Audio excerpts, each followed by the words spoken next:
I don't really know. Well, it just sounds like they. They missed the deadline. Like references. They don't do the work.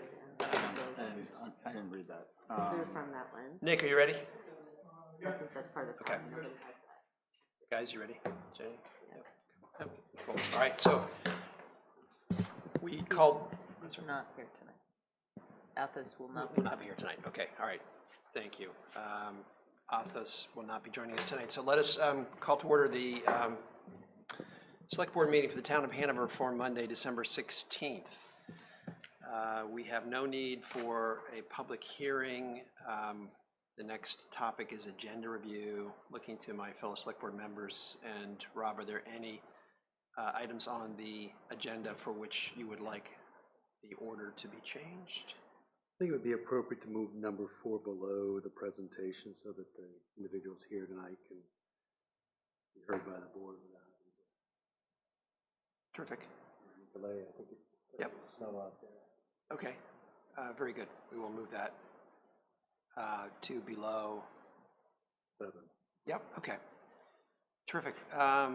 Public comment. This is the period of the agenda when the public is welcome to address the Select Board. We ask that one addresses issues not already scheduled on the agenda. We ask that individuals restrict their comments to 5 minutes, and questions will be directed to the chair. Are there any members of the public which would like to address the Select Board? David?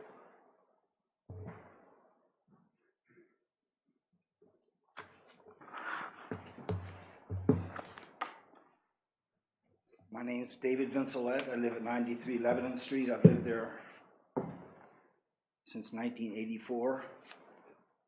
Lived in this town peacefully. I have a duty as a retired military officer to defend the Constitution against all enemies, foreign and domestic. When I came to know that the town of Hanover was violating my civil rights by dumping asphalt waste and coal tar above us on Mink Brook, I went to the police department. They refused to investigate. They told me I had to go to the state, and the state eventually did investigate and shut them down.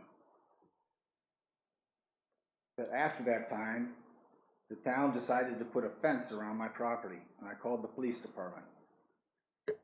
Police Chief Dennis, I see he's retiring now. He's committed federal crimes, state felonies, and nobody has looked into it. And he's refused to bring in state or federal investigators to look at what he did. He violated federal law, color of law violations by fencing in, allowing us to be fenced in and held for 25 and a half months. After we were held for 5 months, I was calling every day to the police department and other entities as well, trying to get somebody to come down and open up our fence line, because they put a fence up that blocked my driveway and fire lane, and we have rights to come and go. It's in my deed. It's a violation of my constitutional right to travel by fencing me in. After 5 months being there, the selectman ordered Mr. Dennis to come down and look at what had transpired and whether I was blocked in. Chief Dennis came down, took a photograph of me standing in the middle of my driveway, completely blockaded into it with wood and metal that had been pushed in by the town. And then a fence was on top of that, so that there was no way I could drive a car through. I'm a disabled veteran with 25 years of service.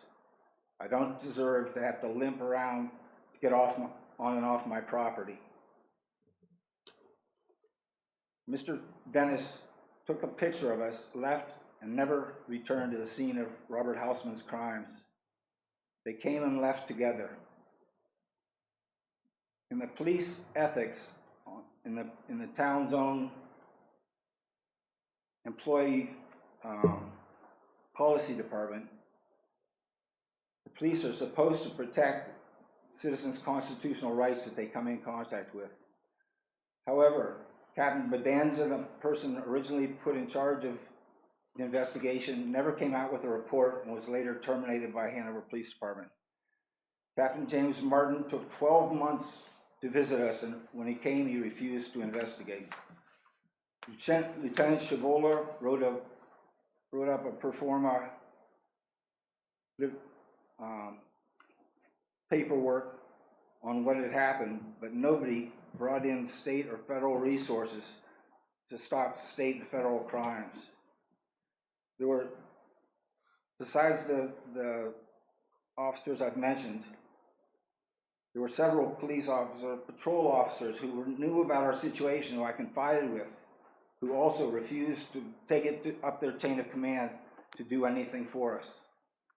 Eventually, I went into the police department and made a citizen's arrest of Chief Dennis.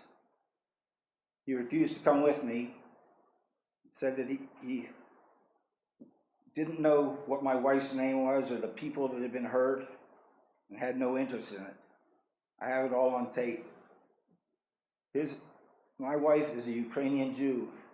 Mr. Dennis held her and 3 African American men that were living at my place. I had a homeless shelter.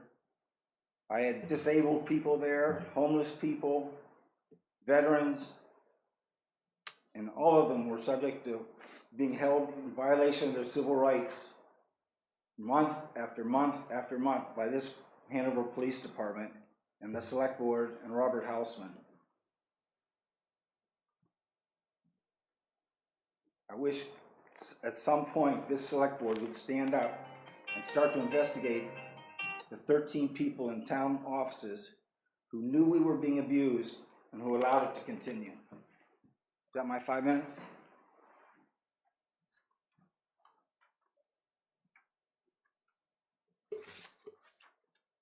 Okay, we will turn next, are there other members of the public who wish to address the select board at this time? No, okay, seeing none, let's turn to business requiring discussion, the first item of which is a review of the police department. Rob, do you want to introduce this topic and these Charlie, folks? you want to bring your team forward?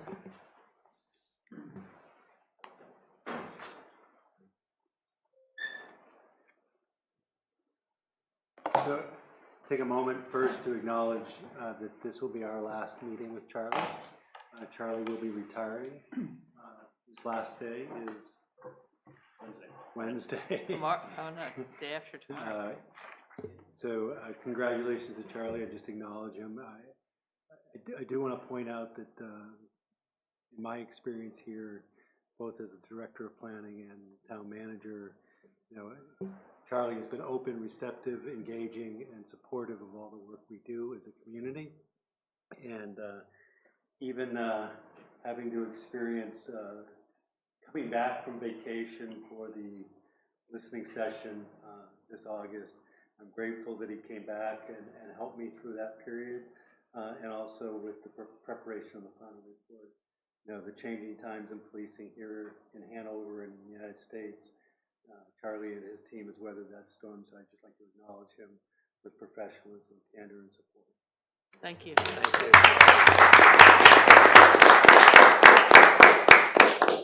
And if I could just add a few words, I know you have walked this department through and led this department through some really material changes in terms of professionalism, recognition of that professionalism through the accreditation process, a very different policing environment, from when you started, and you navigated all those changes really nicely. So, and then in terms of recruitment, retention, your leadership will be missed. So we very much appreciate all that you've done for Hanover. So thank you. Let me just add our thanks to the select board. Thank you. So thank you. Thank you, and it's a team effort. None of this could be done without the wonderful team that we have at the police department, and that's from those people all the way up. Of course, I am the oldest now, but it takes all of us to make that product and make those changes and to be on the same page, which is the important part of recruiting. Make sure that there's talented people out there, but you got to have the right fit, making sure you're having people with character that have good positive attitudes, and that kind of have that same core beliefs that we do in how we police and different things. like that. So it really was a team effort, especially getting across the line of the CLIA accreditation. We owe that all to our team here. But I want to just take a second, just since it is my last meeting, just to say it's been an honor and a privilege to work here and for this board. And I've had an opportunity to see other city councils, other select boards, different things like that. Hanover is unique compared to other communities. And a lot of it starts with what's right here. What I've enjoyed the most is most of the people that come here, they're very professional, business-minded, and that's what you see that comes to the select board. You know, there's a lot of communities where people with personal agendas come onto those councils, those select boards, and they push those agendas. You guys don't do that. You look at things first, what's best for the community, business-wise, what's best for the community, and you come together and make a collaborative decision. And that makes me feel good knowing when I come to bring something to present. If you're going to look at it not in a biased way, but in a way of what's best for our community. Does it make good business sense? If it does, it's great. If not, then we go back to the drawing board and we do something else. But it's been very appreciative for me to be able to work for a community like this. The larger community as a whole, the college also, has been a wonderful experience. That all starts at the top, and of course with the leadership of Rob, Julia before him for 25 years, a long run. It's been great. So I appreciate everything that you do for us and our agency. So with that, ready for the deep dive? Please introduce your team and Okay. do a deep dive. So with me, I'll start on my right side is Elizabeth Bradford. She's my assistant. She's kind of the glue that keeps us all on track and working in a well-orderly fashion. This is Captain Jim Martin. Next to him is Lieutenant Scabola. Next to him is our newly Director of Communications, Doug Hackett. Next to him is our newly promoted Lieutenant Matt Buffer. He will be over our Operations Division. Lieutenant Scabola will be moving over the new Special Services Division. But for tonight's meeting, since that's new for Matt in that role, Lieutenant Scabola will talk about both those divisions together. But we're ready to start. Jim? Hand up the PowerPoint. And I've kind of asked the team to do most of the talking tonight, that I would open it up. I promised I wouldn't take more than 2 minutes. They kind of look at me kind of funny, but I hopefully have somewhere around that 2-minute mark. And I'm going to let them just talk about the department and how we operate.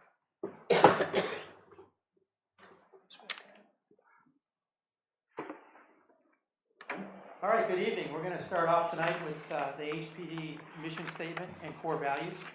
The mission of the men and women of the Hanover Police Department is to provide professional and compassionate police service through partnerships that build trust, reduce crime, create a safe environment, and enhance the quality of life in our community. To fulfill this mission, we have an uncompromising insistence on the quality of people who believe in our core values, which are integrity, respect, fairness, excellence, and positivity. Our organizational chart starts with the Chief of Police and then goes to the Captain, the Director of Communications, and the Administrative Assistant that reports to the Chief of Police. It should be noted that the Police Department currently has 3 officer vacancies, while the Parking Division is fully staffed. The Communications Division has 2 communication officer vacancies at this time.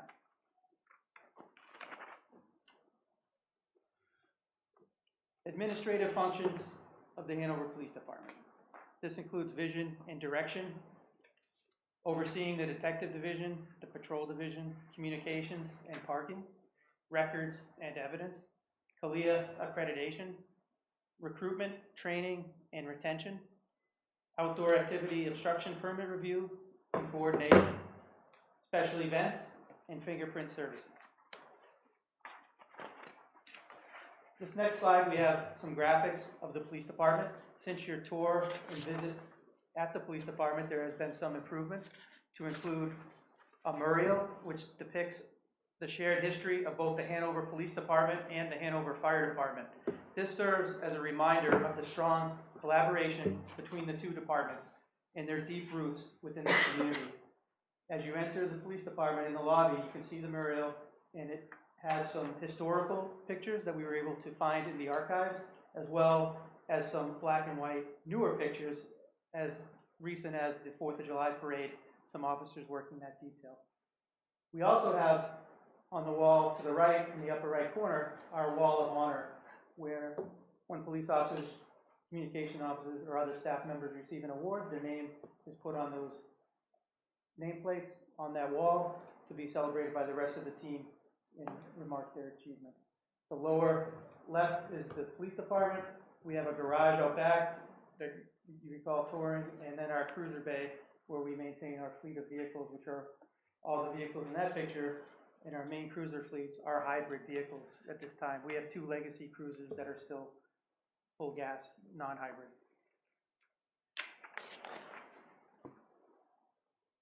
Okay, CALIA, as the Select Board is aware, the Hanover Police Department achieved its initial accreditation in 2023 and is currently in year 2 of the 4-year reaccreditation process.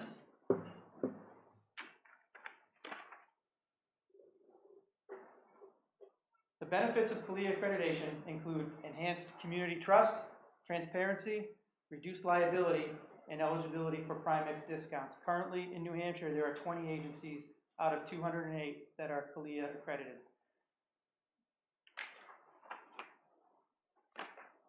As part of the accreditation process, we do annual analyses. These analyses contrast the evolving community demographics with police operations to enhance transparency, legitimacy, and procedural justice. These analyses track key areas such as implicit bias, use of force, and recruiting efforts to ensure accountability and community trust. We look at body-worn cameras, we look at our policies, and we look at every encounter that we have with the public to ensure that we're upholding the commitment that we have to fostering this community trust. Each report, I gladly say, over the past 3 years has been very positive, favorable, and reflective of the demographics in our community. Recruitment. The Hanover Police Department actively recruits at New England area colleges to attract the most qualified applicants. HPD officers who are alumni of these institutions play a key role in building rapport, showcasing their achievements, and inspiring future candidates. The handshake application is used increasingly more and has helped recently in identifying both qualified police and communication applicants. There's some pictures there, some recent visits to Norwich College where we brought an alumni officer from that institution, as well in the middle is the Salem State University down in Mass. We recently recruited an officer who's not too long off his field training officer status and probationary period from that institution. The benefit of bringing these officers back to those schools is they build relationships and word of mouth spreads that a member of their institution and their criminal justice program has went on to the department and spoke of the successes and experiences that they're having. We often have to sell the community as well as the department. Right now, applicants can apply to several departments throughout the country that have vacancies. So it's unique in Hanover that we have to sell the community. We have to do that, and with Lieutenant Alfred's help, he crafted and produced a video that we bring and we showcase Hanover, the community, the team, and the police officers. And we play that video, and applicants that are interested, that are criminal justice students, will stop at our booth, we'll talk to them, and they'll watch that video, and they'll see a little bit of Hanover and what we do here, that we try to sell and tell them that it's different and a rewarding career in our community. Can I ask a question, Jim? Yeah. The handshake application, I shook Charlie's hand downstairs. I don't know if that represents an application or not, but probably too old. But no, what does that mean? So Handshake is a social media platform used by all educational institutions that I've seen so far. And what it is, it's a handshake between the students of that institution and potential employers. And I have an account as a recruiter, as well as members of our communications team. Elizabeth's on the account. And what we do is we interact. We actually have somebody in our police officer process right now that's in background phase that was recruited from Worcester State that was sought out and identified through that process. It lets me know when there's job fairs. That's how I know when we register for job fairs. And it also lets me apply to a targeted community within a certain region, geographical area. So what we'll do is we'll go in and we'll boost our account with Handshake 6 weeks before a recruitment event. so that they have time to apply and boost. Recently, in communications, as I mentioned, we have 2 vacancies. Within the past week of boosting, I have 6 applicants in the region from different colleges that have applied that we're going to screen, and then we have them switch over to NeoGov and do the application. A lot of the dialogue is in person with the students. So, for instance, the young man that we have from Worcester State that's in our process, I had several communications with him over a period of time, and when he was comfortable to apply, he did. It wasn't necessarily the first one after the cycle that he had heard of, but we developed that rapport, and we try to let these students know when we're going to go to a job fair at their school, and we try to just develop that relationship with them. A lot of these students that we do meet are freshmen, sophomores, juniors. They may not necessarily be ready to jump out and go into the workforce, but we try to build that relationship. And through word of mouth, being a former criminal justice student, I know I used to hear of who was hiring the criminal justice students at my school, which was UMass, and that word travels. And by bringing somebody that's alumni that's having successes here, they can speak to moving to Hanover, maybe their experience finding housing, quality of life, you know, how do they like it, what's the end goal, answer questions. So I hope I answered your question. Oh, you did, yeah, thank you. Next, we have our police officer selection process. So, of course, it starts with an application and a resume. The selection process is comprehensive. It's a multi-phase screening designed to ensure that both our police and communication officers are the right fit for the unique needs of the Hanover community. It should be noted that there are 4 officer candidates right now in this process up here, which would fill our vacancies if they all make it through final selection. Once they make it through this selection, all of the steps are up there. If you have any questions on any of these, I'll surely answer, but I will jump to, upon completion of this selection process, they must complete a 16-week police academy in Concord. There's only one police academy in New Hampshire. They complete that course of courses there, and upon returning to Hanover to the police department, they have an additional 12 weeks of the field training officer program. And then upon completion of that, they have a 1-year probationary period. So as you can tell, there's a lot of steps to be a police officer. We don't just take an application and put somebody on the street. They have to go through an extensive vetting process. And this vetting process allows us to make sure, most importantly, is that they are the right fit for the Hanover community.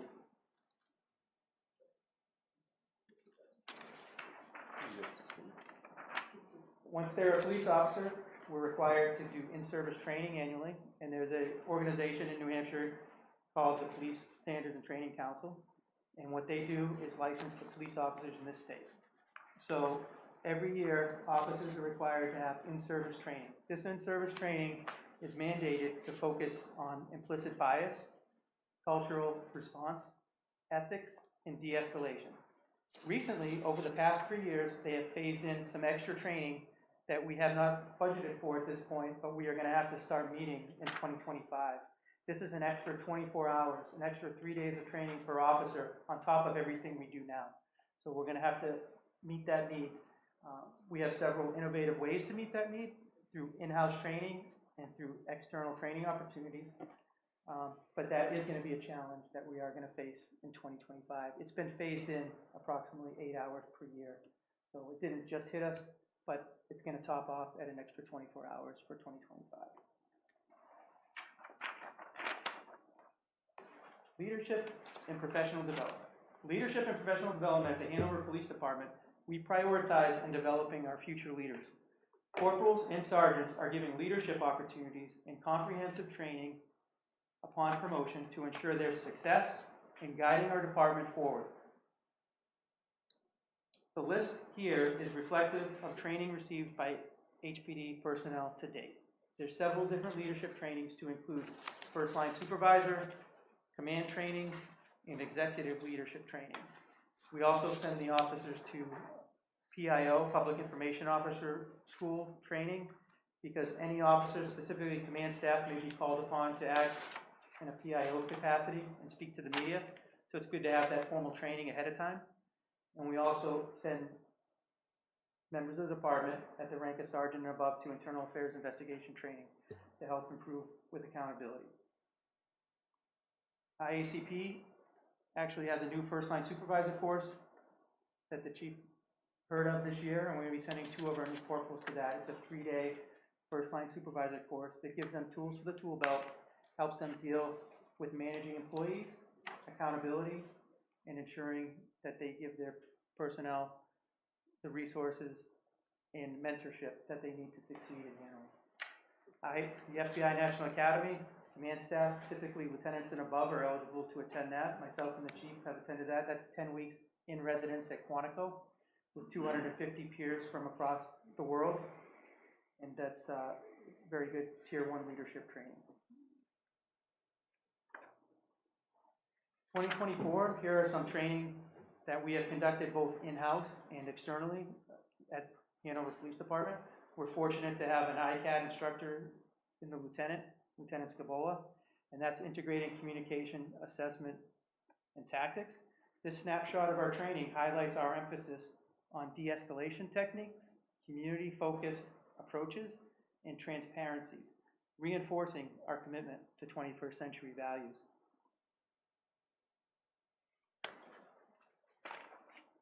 This next section of training is Community Threat Preparedness Initiative, internal and external training programs that are designed to enhance readiness and response capabilities for critical incidents, driven by a continuous collaborative effort with community partners and stakeholders. This is to prepare for the day that we hope never comes, that critical incident that we need to be ready for. Some highlights of our training over the past year with this, we, in conjunction with the fire department, purchased a new breaching door simulator, which you can see depicted in the picture here. All of our officers, from the chief down, are trained breachers, so that if we have to do a community rescue, if we have to go in and help somebody in a situation, it could be a mental health crisis, it could be another form of rescue, we're all trained to use these tools to do that if called upon. We also trained with the U.S. Army CREL, the Cold Weather Research Laboratory, earlier this year, and did some active shooter response training called CRAZE, and we trained with them, and we trained with their security personnel to ensure that we know how they are trained, they know how we are trained, and if something happens, we can collaboratively try to restore public safety. One thing that we are planning with the Dartmouth College Emergency Management Team, as well as Dartmouth Safety and Security right now, through monthly meetings, is a joint active threat exercise planned for July 2025 on the campus. And at that point, we're meeting right now with the organizations that are going to be involved up until the event, and we're going to try to handle this public safety event, critique ourselves, and learn from our mistakes, see how we can grow and do it better before we have to potentially respond to a real-life emergency. Lieutenant Alford, to my left, is also leading an active threat task force. In this task force, we host at the HPD key collaborative partners such as DHMC, APD, the Lebanon, Norwich, Enfield, Canaan, and Hartford police departments and fire departments to discuss regional responses to critical incidents. And they focus on the first 15 minutes of a critical incident. What are we going to do?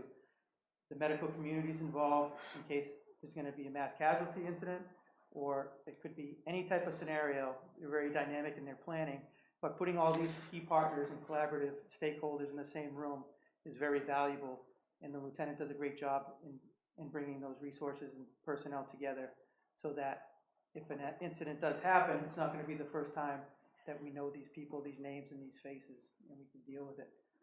We also follow FEMA's incident command system and unified command at scheduled events. Most of them are at Dartmouth College or other community events, and we follow the incident command system protocols, ICS. There's a picture there of the sheriff's command vehicle. We actually bring that out for several events throughout the year here and implement our unified command with the fire department and other key stakeholders. As part of our training that we do for the alert, and we train the public to respond to these situations, we also follow up with a stop the bleed if they want that emergency medical training on how to apply a tourniquet, how to stop hemorrhaging, or some first responder type medical skills. We follow up and offer those organizations that. Let me just interrupt for just a second, because Lieutenant Upward doesn't really have a role tonight in his new capacity, but I'm gonna make him have a quick 30 to 45-second roll tonight. And I just wanted to talk, Matt, about the breaching door. I mean, we've only had that less than about a year, and the importance, and maybe you can use Uvalde as just a brief example of the importance of that in a community.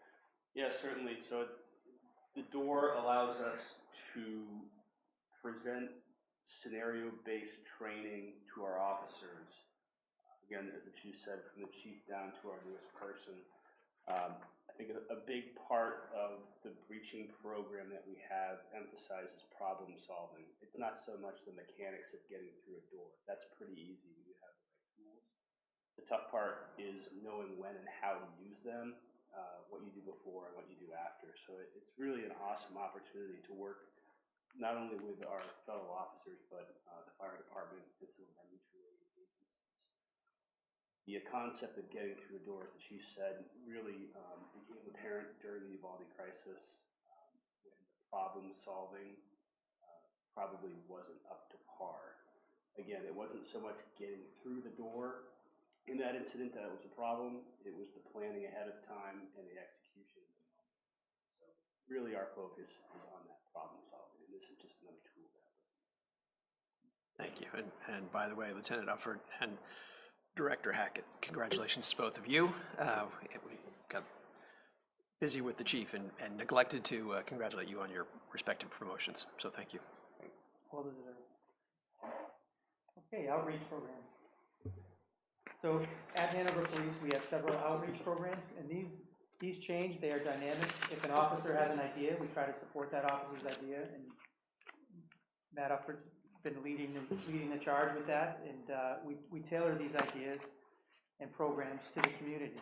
And there's a list of several outreach events that we've done in the past year, and this snapshot highlights some of our officers actively engaging with the community, exemplifying our commitment to 21st century policing values through outreach and relationship building.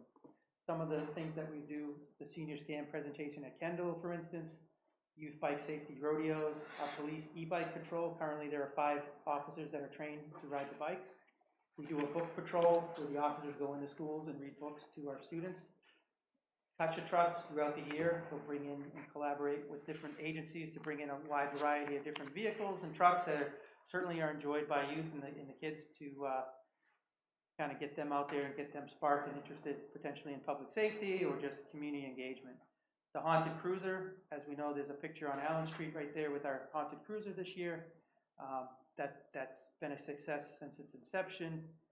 Josie's Drive, the Childhood Cancer Awareness Month, and we also do every semester, we do Dartmouth College Student Leadership and Greek Life talking engagements where we discuss at-risk situations and mishaps that have happened recently and in the past to try to guide the students to make the best decisions that they can over their time in Hanover here and hopefully minimize any potential regrets that they may have when their time's done in this area. Property room and evidence. There's some pictures of our property room in this picture. HPD's property room features advanced security and accountability measures, including cold evidence containers for preserving perishable items, one-way lockable deposit pass-throughs to ensure secure evidence drop-off by the officers, and a computer system with bar scanning technology for precise tracking and accountability. The one-way pass-throughs, just to explain those the way they work, they're all open, and an officer can deposit evidence into that pass-through and close it. And then it can't be opened by anybody except for the evidence custodian from inside the room. And they take it, use the barcode scanning technology, give it a label, scan it, and it's accounted for. The property and evidence administrative requirements. We have the integrity of the Hanover Police Department's evidence handling processes is ensured through 4 timely property room inspections conducted annually. Notably, one of these inspections is an unannounced inspection to verify compliance and accountability. Another one of these 4 inspections, we bring in a disinterested party from another agency to do that so that we have transparency and accountability. So next we'll go to our patrol division. I'll have Lieutenant Scabola take over. Good evening. So the patrol division's 24/7 operation. We have 3 sergeants, 3 corporals spread among our 6 different shifts. So there's always an officer in charge. And again, it's a 24/7 operation that responds to calls for service whenever they need us. Next slide. So talking about calls for service, you can bring up the next one. This is one heck of a number when you see it over at the last number I just ran, 19,000 calls for service that the police respond to.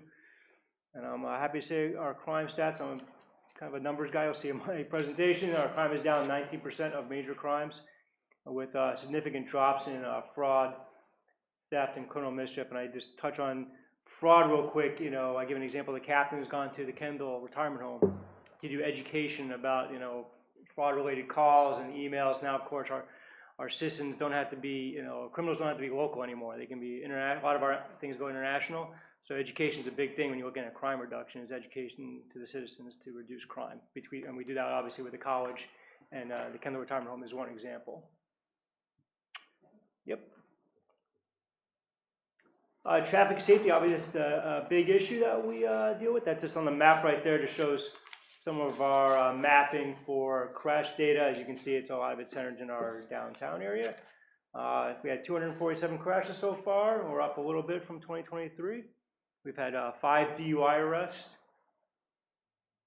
In total, we've done, which is another amazing number, 2,600 traffic stops with 2,400 warnings. So we're very big on educating citizens when we have violations.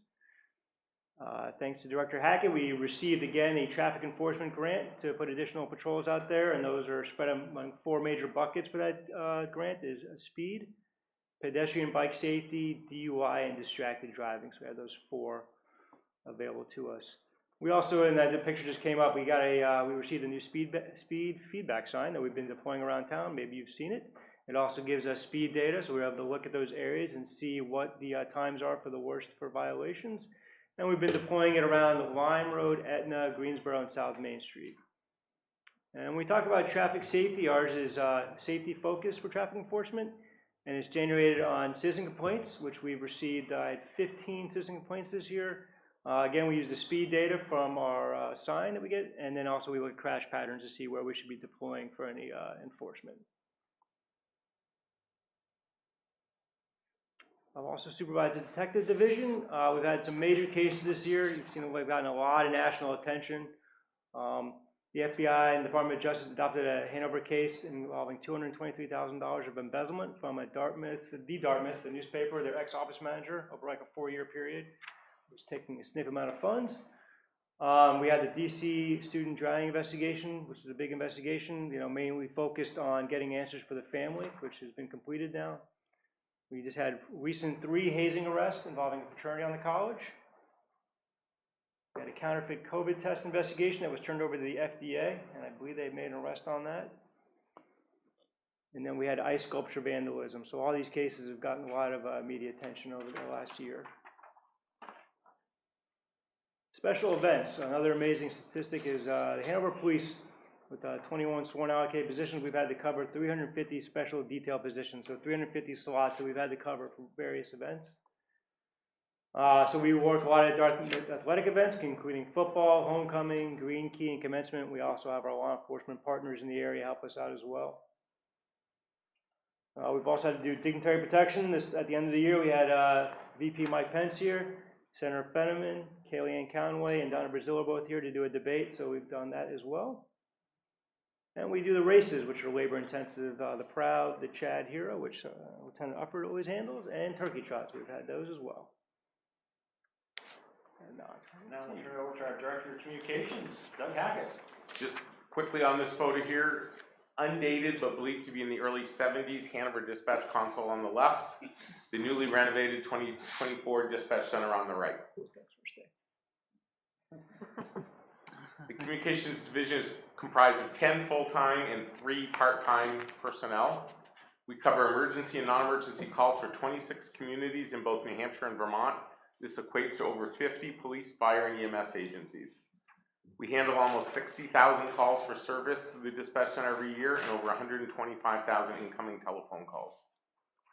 Of our recent projects of note, in 2023, we completed a complete renovation of the communication center, back to the studs.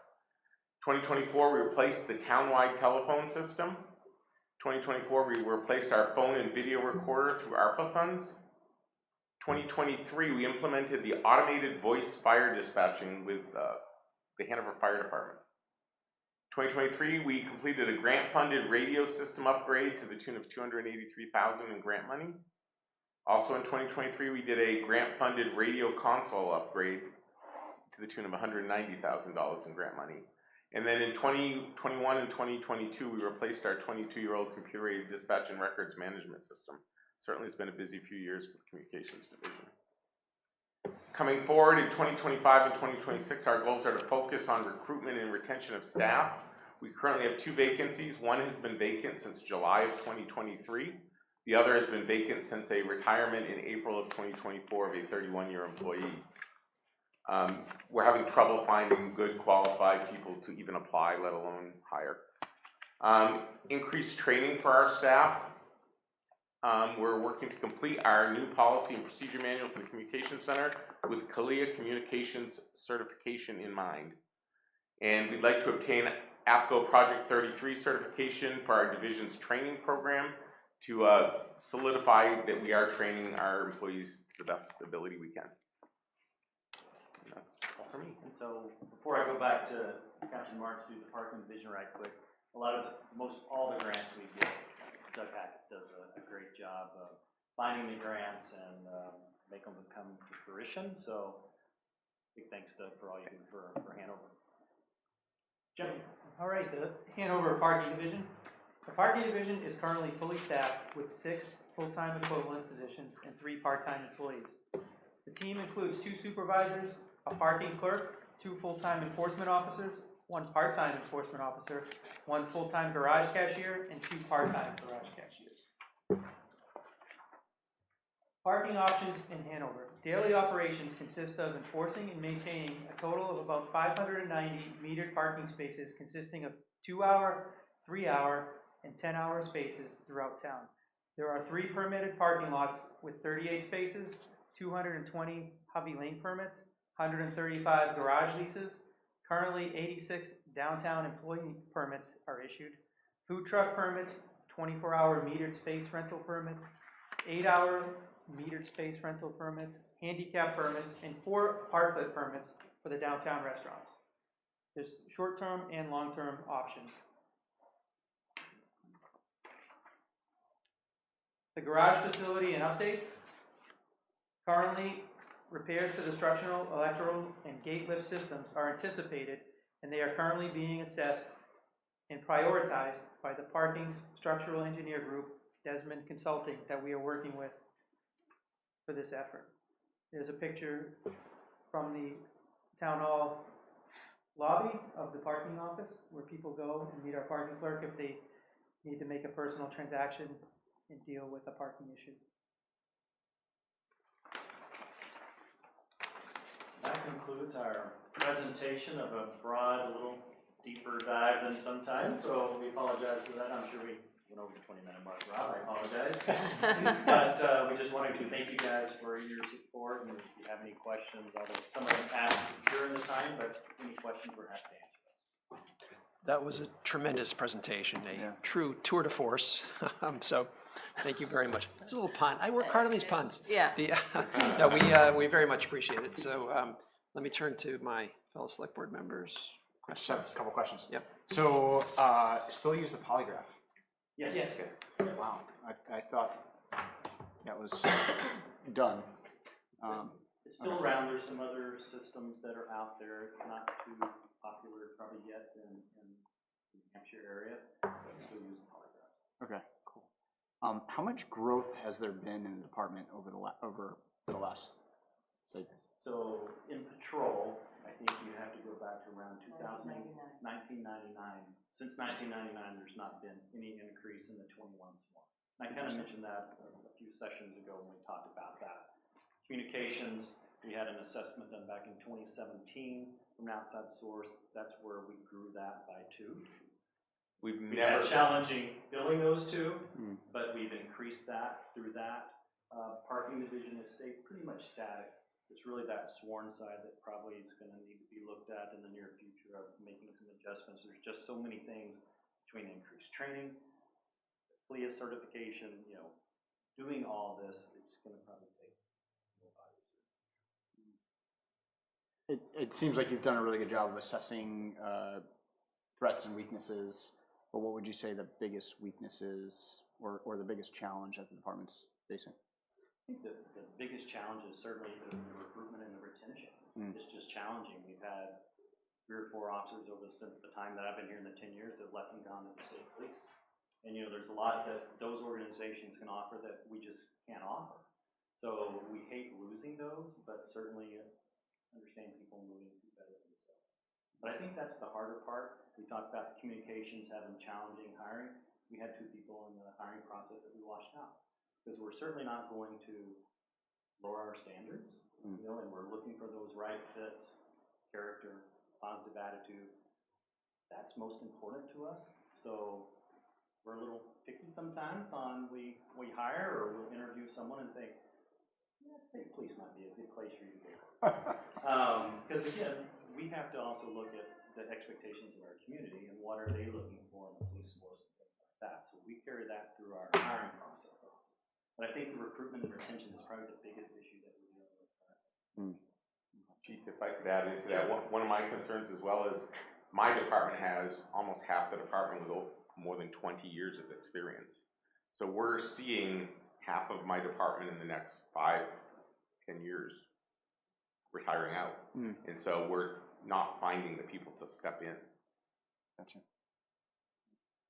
So long ago, before Lou's opened, the night shift patrol officers used to go and start up all the griddles and get everything warmed up, make themselves breakfast, and then they would leave before the cooks came in, so the cooks would come in and just everything was ready to go. So if you ever want to bring that back, I'm talking about it. It wasn't as recent. I remember hearing the story. Thanks, guys. Okay. Other Jenny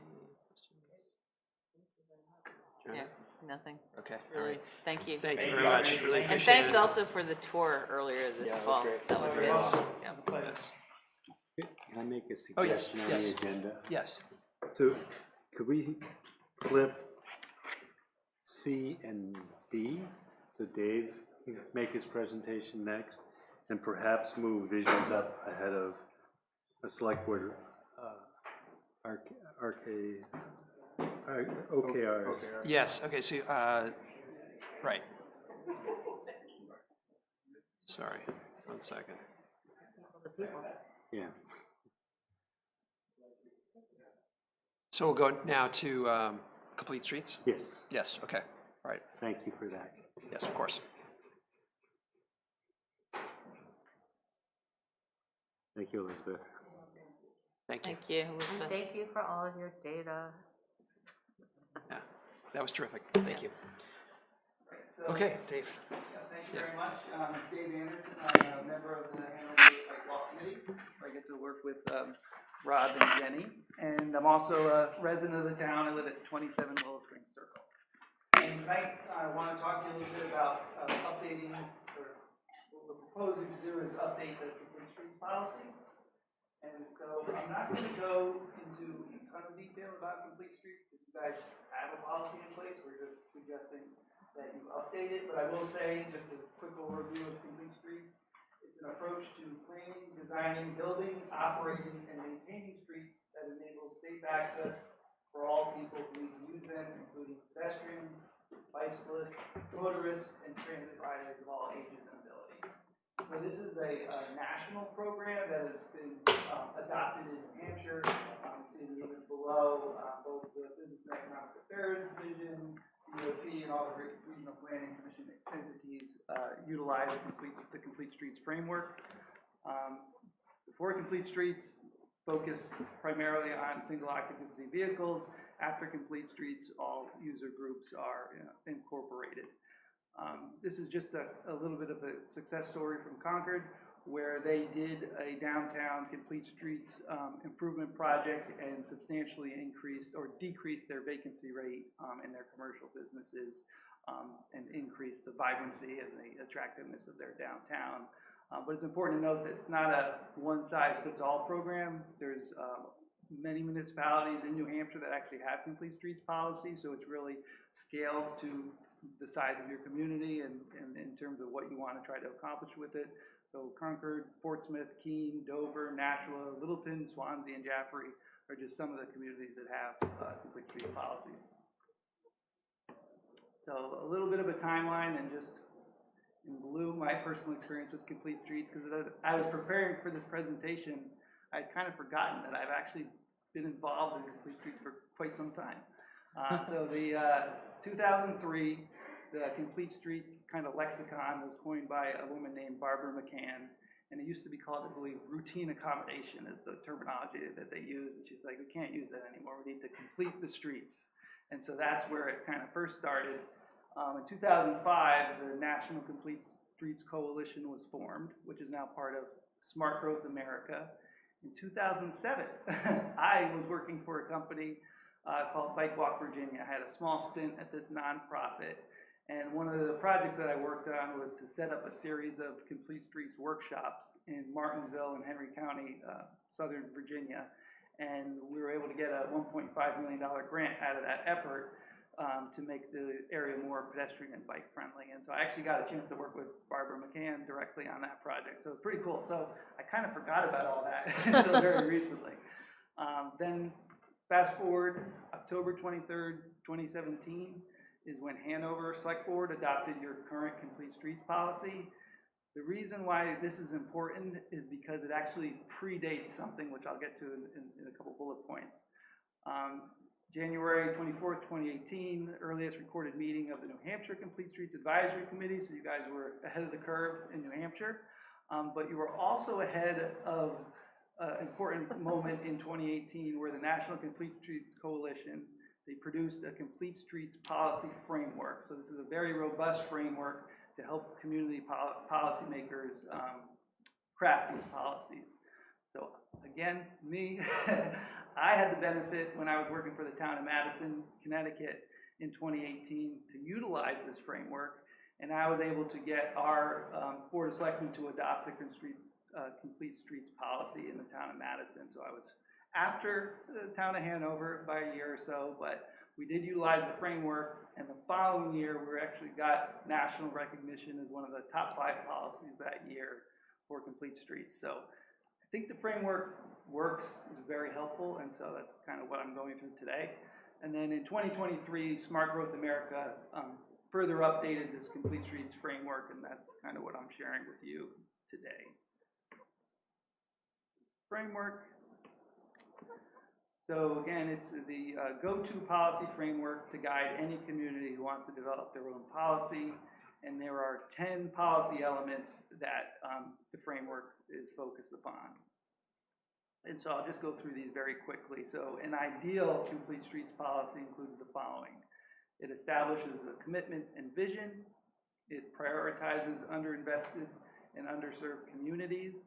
It applies to all projects and phases.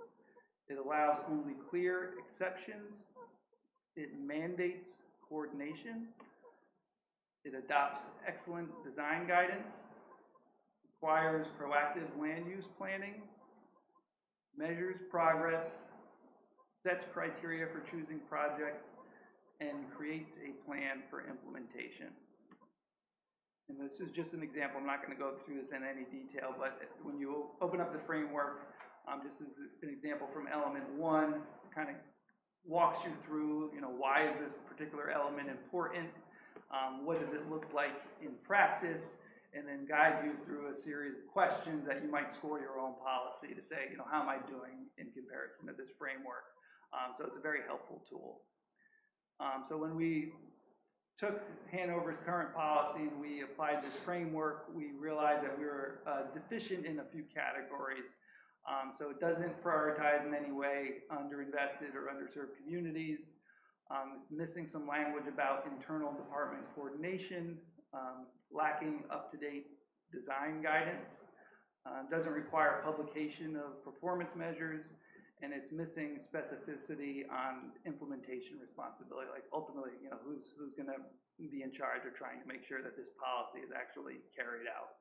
And so we had some discussions. This is going back now a little bit. A year. It's a little over a year ago. We had some discussions at the Bike Walk Committee, and then actually Rob, maybe you just directly, or the planning department, actually put together the initial draft of this update, which we then looked at and kind of scored against the framework, refined a little bit. It was very good when it came from Rob, but we just refined it a little bit more. And so this updated policy that I believe Rob provided to you guys already was the result of this effort. And so rather than going, it's not a wholesale revision of the property, but it's not an easy red line review. So I've just wanted to articulate here kind of what hasn't changed, like what fundamental things haven't changed and what has changed. So in my view, what hasn't changed is a very firm commitment to the development of a safe and connected multimodal transportation network. Your current policy has that, the new policy has that. Integration of the policy into all public right-of-way improvements and project phases. So before this applied to all projects, it still applies to all projects. Provision for exceptions if the cost of applying Complete Streets principles is disproportionate to the need and for minor ordinary maintenance activities. So you'll see in both policies, the old policy and the proposed new policy, there is a pretty, I guess, clear exception policy. So the idea is that if it really doesn't make fiscal sense in certain circumstances to implement Complete Streets in certain areas, that the board of the select board in this case would have the opportunity to grant an exception to those particular projects. And then there's also something that hasn't changed. I think it was called Green Streets in the prior version, but the language is the same. There is an assessment of opportunities for addressing stormwater runoff in conjunction with road improvement projects. So those environmental impacts of more impervious surfaces, they were addressed in the first one. They're still addressed in this updated policy.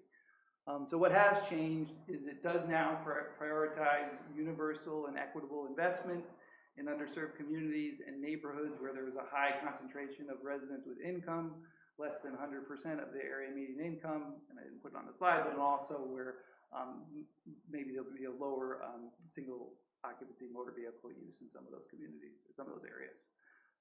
It requires compliance and coordination between all town departments, the town manager, town committees, and the select board. So coordination, just everybody's aware of the policy, everybody's working together to try to make it happen. So that in the new update, this is very clear. Includes an updated and comprehensive list of design guidelines, and it requires biannual review and update of these guidelines. So again, Complete Streets isn't anything new, but guidelines in terms of how to implement Complete Streets in the best way, they do change over time. So the new policy will kind of change with that guidance that comes out. Requires annual performance measurement to be reported to the select board and published on the Town of Hanover website. I think this is very helpful because it makes sure that Complete Streets is thought about on an annual basis and that there's a tracking mechanism to see how you're doing. I patted myself on the back before with the Town of Madison policy. I'll say we have this same requirement, and when I go back to look at what's been done, it's kind of shameful. We haven't done a lot in the Town of Madison, but it's tracked, and I think that's important because there will be a time that we do make progress, and the fact that we haven't made progress, people that advocate for improvements have an opportunity to say, hey, town, you guys really said you were going to try to achieve this. You haven't made enough progress. Let's get to work and make some stuff happen. So the tracking is important. And then finally, it charges the Planning, Zoning, and Codes Department to regularly review the efficacy of the policy and collaborate with the Hanover Bike Walk Committee on implementation. So now there's a clear group that is in charge, and the Hanover Bike Walk Committee, they can work with the Hanover Bike Walk Committee on trying to implement the policy. That's kind of the extent of my presentation, and certainly Rob and Jenny had a big hand in this update, and so if there's any questions, or I'm happy to try to answer, or Rob and Jenny.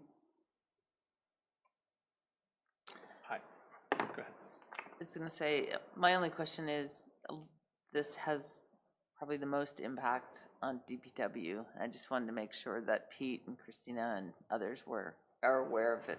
I mean, it sailed through in 2017.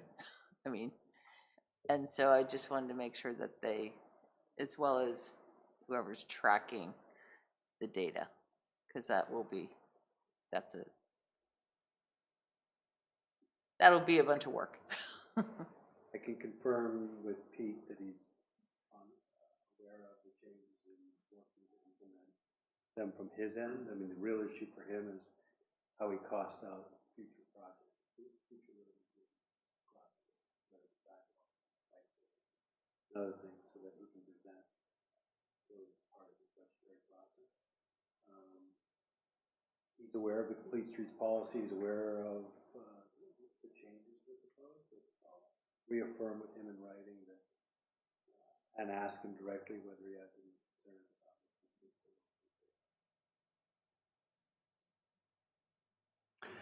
The goal here is to have the ability to analyze the differential between implementation of the Complete Streets and avoiding implementation, and making informed decisions as to how to improve the community and taxpayer dollars. I had just a couple of questions and maybe concerns, I don't know, depending on your answer. There might be concerns of the practicality of some of this. Like, for instance, I counted 37 sources that should be referenced twice per year. You know, various, starting with the American Association of State Highway, et cetera, et cetera. Is that fair to ask someone twice a year you should reference every one of these sources? I mean, or is that being too prescriptive, or maybe just should be stay current with? I mean, are we being too prescriptive, and is that asking too much? Yeah, go ahead, Jenny. And that one in particular, like, there's a bunch of guidance coming out, and one just came out 12 days ago that we didn't update. Those are all guides that are updated usually like every decade, but every once in a while they're updated every 5 years, and every 1 year.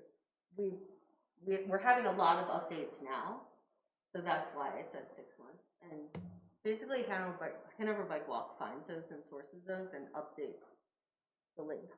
Is that your question? They're like design guidance for how you say design a bike lane or how you design an intersection. So it's important that it's like the federal highway guidance like changes and has changed for like what are the most effective countermeasures, and we want that here. Are you talking about like? No, I'm not suggesting that we shouldn't stay current. We absolutely should, but That's what that point about referencing it biannually is, to make sure that our design guidance is up to date. Each one of those design guidances is used for like kind of different things. So you wouldn't have to look at every single one depending on what you're doing.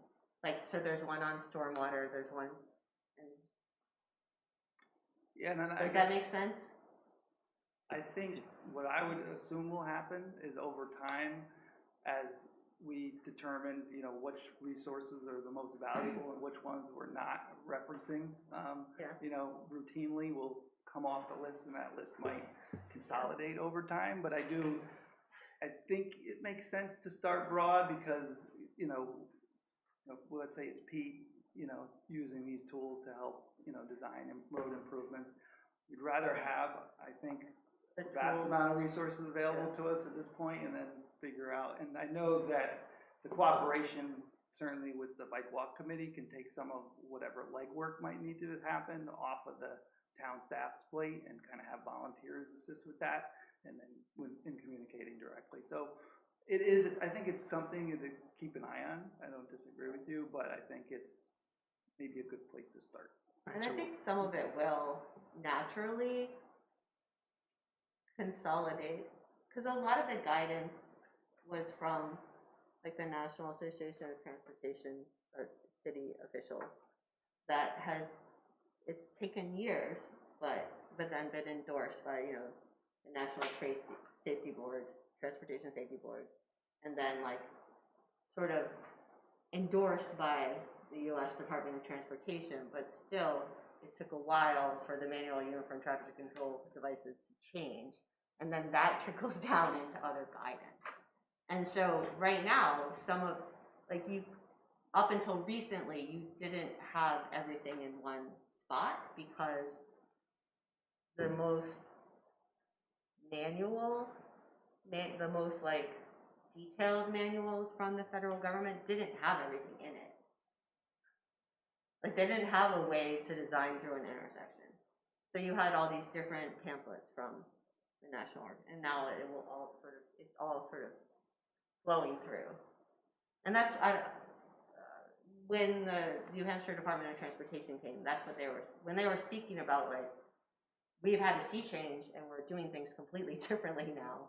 And essentially we were not doing certain things correctly for whatever, 2 decades. That's what they're talking about. That's why updating this guidance is important. That's why it's in there like that. Got it. Okay, so I am reassured that Bike Walk will be providing input and helping the town to stay up on all this changes, but as well as the town following. So thank you. With respect to equitable distribution of measurable improvements between neighborhoods of higher income and neighborhoods of lower income, is that something we can effectively measure and implement? I know that's new. That's one of the changes. Yes, yeah, that's new, and that's a strong recommendation in the framework. I think there's probably communities where that is more impactful than others. I think it's, to me, a good goal to incorporate, and I think you can measure it. I mean, if suddenly the town starts investing in, bike walk infrastructure around Occam Pond exclusively, and we say, wow, that's interesting that we decided to, invest all our resources into improving an area that's of higher income, whereas in Greensboro Road, maybe where you have some houses that are, more in a lesser value, let's just say, and there's no improvements made. I think that would be a measurable thing that you could see. Whether you have to do it for every single project, I don't know. I mean, we just had a sidewalk put on Verona Road near my house, which benefits a large number of people. As many of which, Densest area in town. yeah, Super dense. yeah, in a very dense area of town. So there's a huge impact to that, just because there's a lot of people that now utilize that infrastructure. But their income of some of those folks is actually probably lower on average than in other areas of town. By virtue, there's a lot of renters, people living in condos rather than larger single-family homes. So. And it's a policy, right? Yeah. One of the things that this policy, so having this adopted by the select board gives us the opportunity to apply for grant resources, and they score our policy as part of the process. Got it. It's like, Okay. right. We have all of our, in terms of data, we have a very robust mapped housing values that Norm's walked us through. So we have a very good idea of Through value. Yeah. yeah, Okay. through- Got it. through Okay. value and through Understood. value per unit. Yep. Okay. Good. Is that the data question? Yes. Yep. Okay. Great. Eric, do you? Other questions? But yeah, I we don't don't have have any like questions. differences in, like, we don't have Incomes. many census tracts that we can look at. Other questions? 2 things. One, really good presentation. Yeah, excellent. Can you forward that to us? Oh yeah. Okay. Thank you. Really good content, because much more context than just reading the policy. Mhm. So thank you. Rob, in terms of changing a policy, protocol is what exactly? Public hearing and then do it, or is it something that we can act on? So I think the board has the ability to adopt the policy without Uh-huh. if it chooses to. We adopted the banner policy last meeting. Oh, yeah, we did, didn't we? There's only, only certain policies have like a requirement. But I do think We did have some questions, so maybe get those answered and and, Yeah, and digest this and I think a good cadence for us is a first reading. reading. Mhm. Yep. And then a second reading where we adopt, because that invites participation Yep. by people who are concerned, so, Oh, I think that's good. good, Yeah, I was just didn't verifying. anticipate any action tonight, this is just information, yeah, for me. great, thanks. Well, and Dave. it's great that it's, you know, it only took a year to get on our agenda. That's pretty impressive. Our agenda is usually chock-a-block full, so Thank you, thank you. Dave. Yeah, thank Appreciate you. it. Thanks a lot. Thank you. Thank you, Dave. Thank you. Well done. Okay. So we turn now to Select Board retreat objectives and key results update. Yes, I'm sorry. I've asked you to, Yep. if you could bump visions ahead of. Yes, visions, Oh, I'm sorry, I visions. apologize. Yes, please, come up.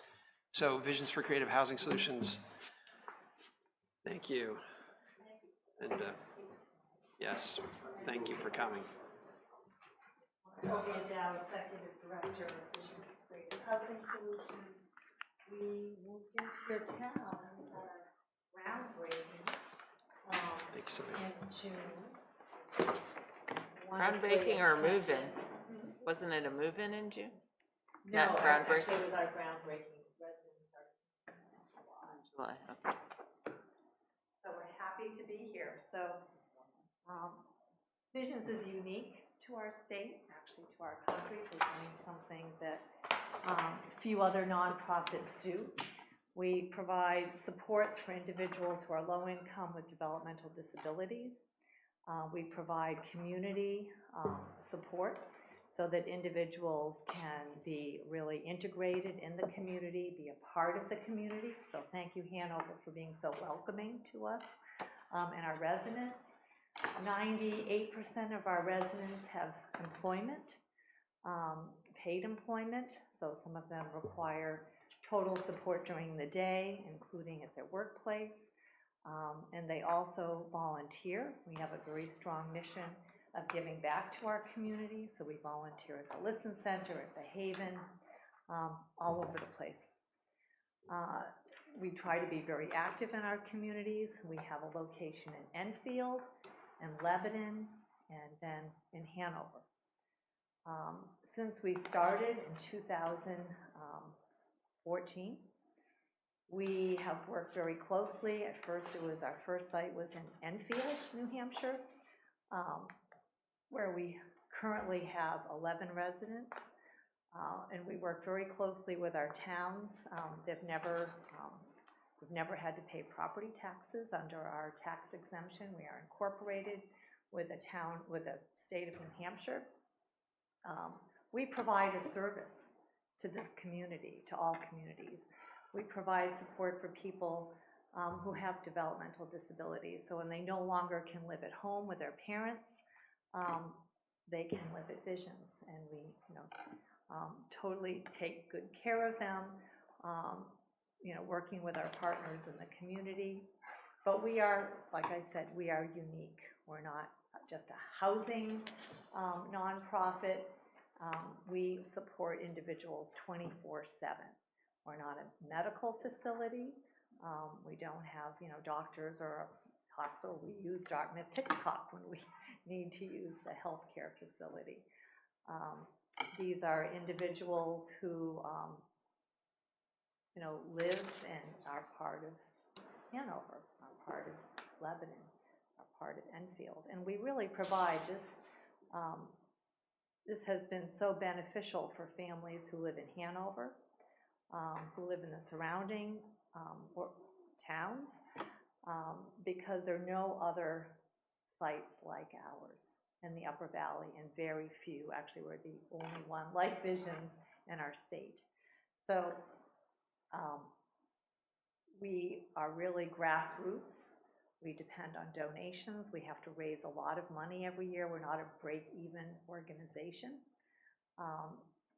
Your citizens of Hanover have been supportive of our new venture here in Hanover. Property taxes would really be a hardship for us. We do not pay property taxes in Lebanon. We've never paid property taxes in Enfield. We are a 501c3 nonprofit. We really don't fit into the categories that this states. because we are unique.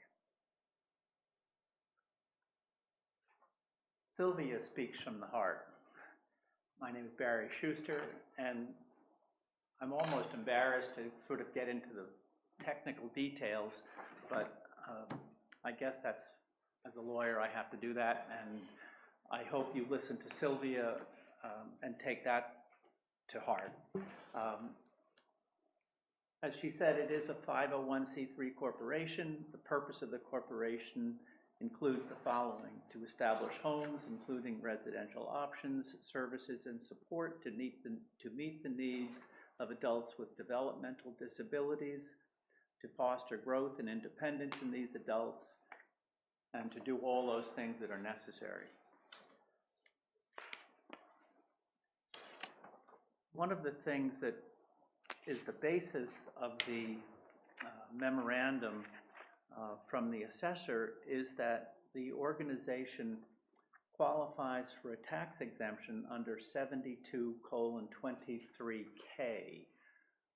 Section 72 talks about tax exemptions generally in New Hampshire, and Section 72:23k says the real estate and personal property of charitable, nonprofit community housing and community health care facilities for elderly and disabled persons, if none of the income or profits is used for any purpose other than community housing or community health care, it shall be exempt from taxation.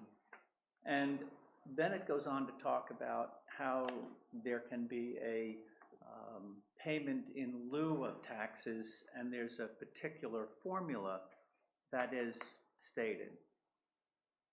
But what's important is that 72, or that section K, refers to nonprofit community housing and community health care facilities.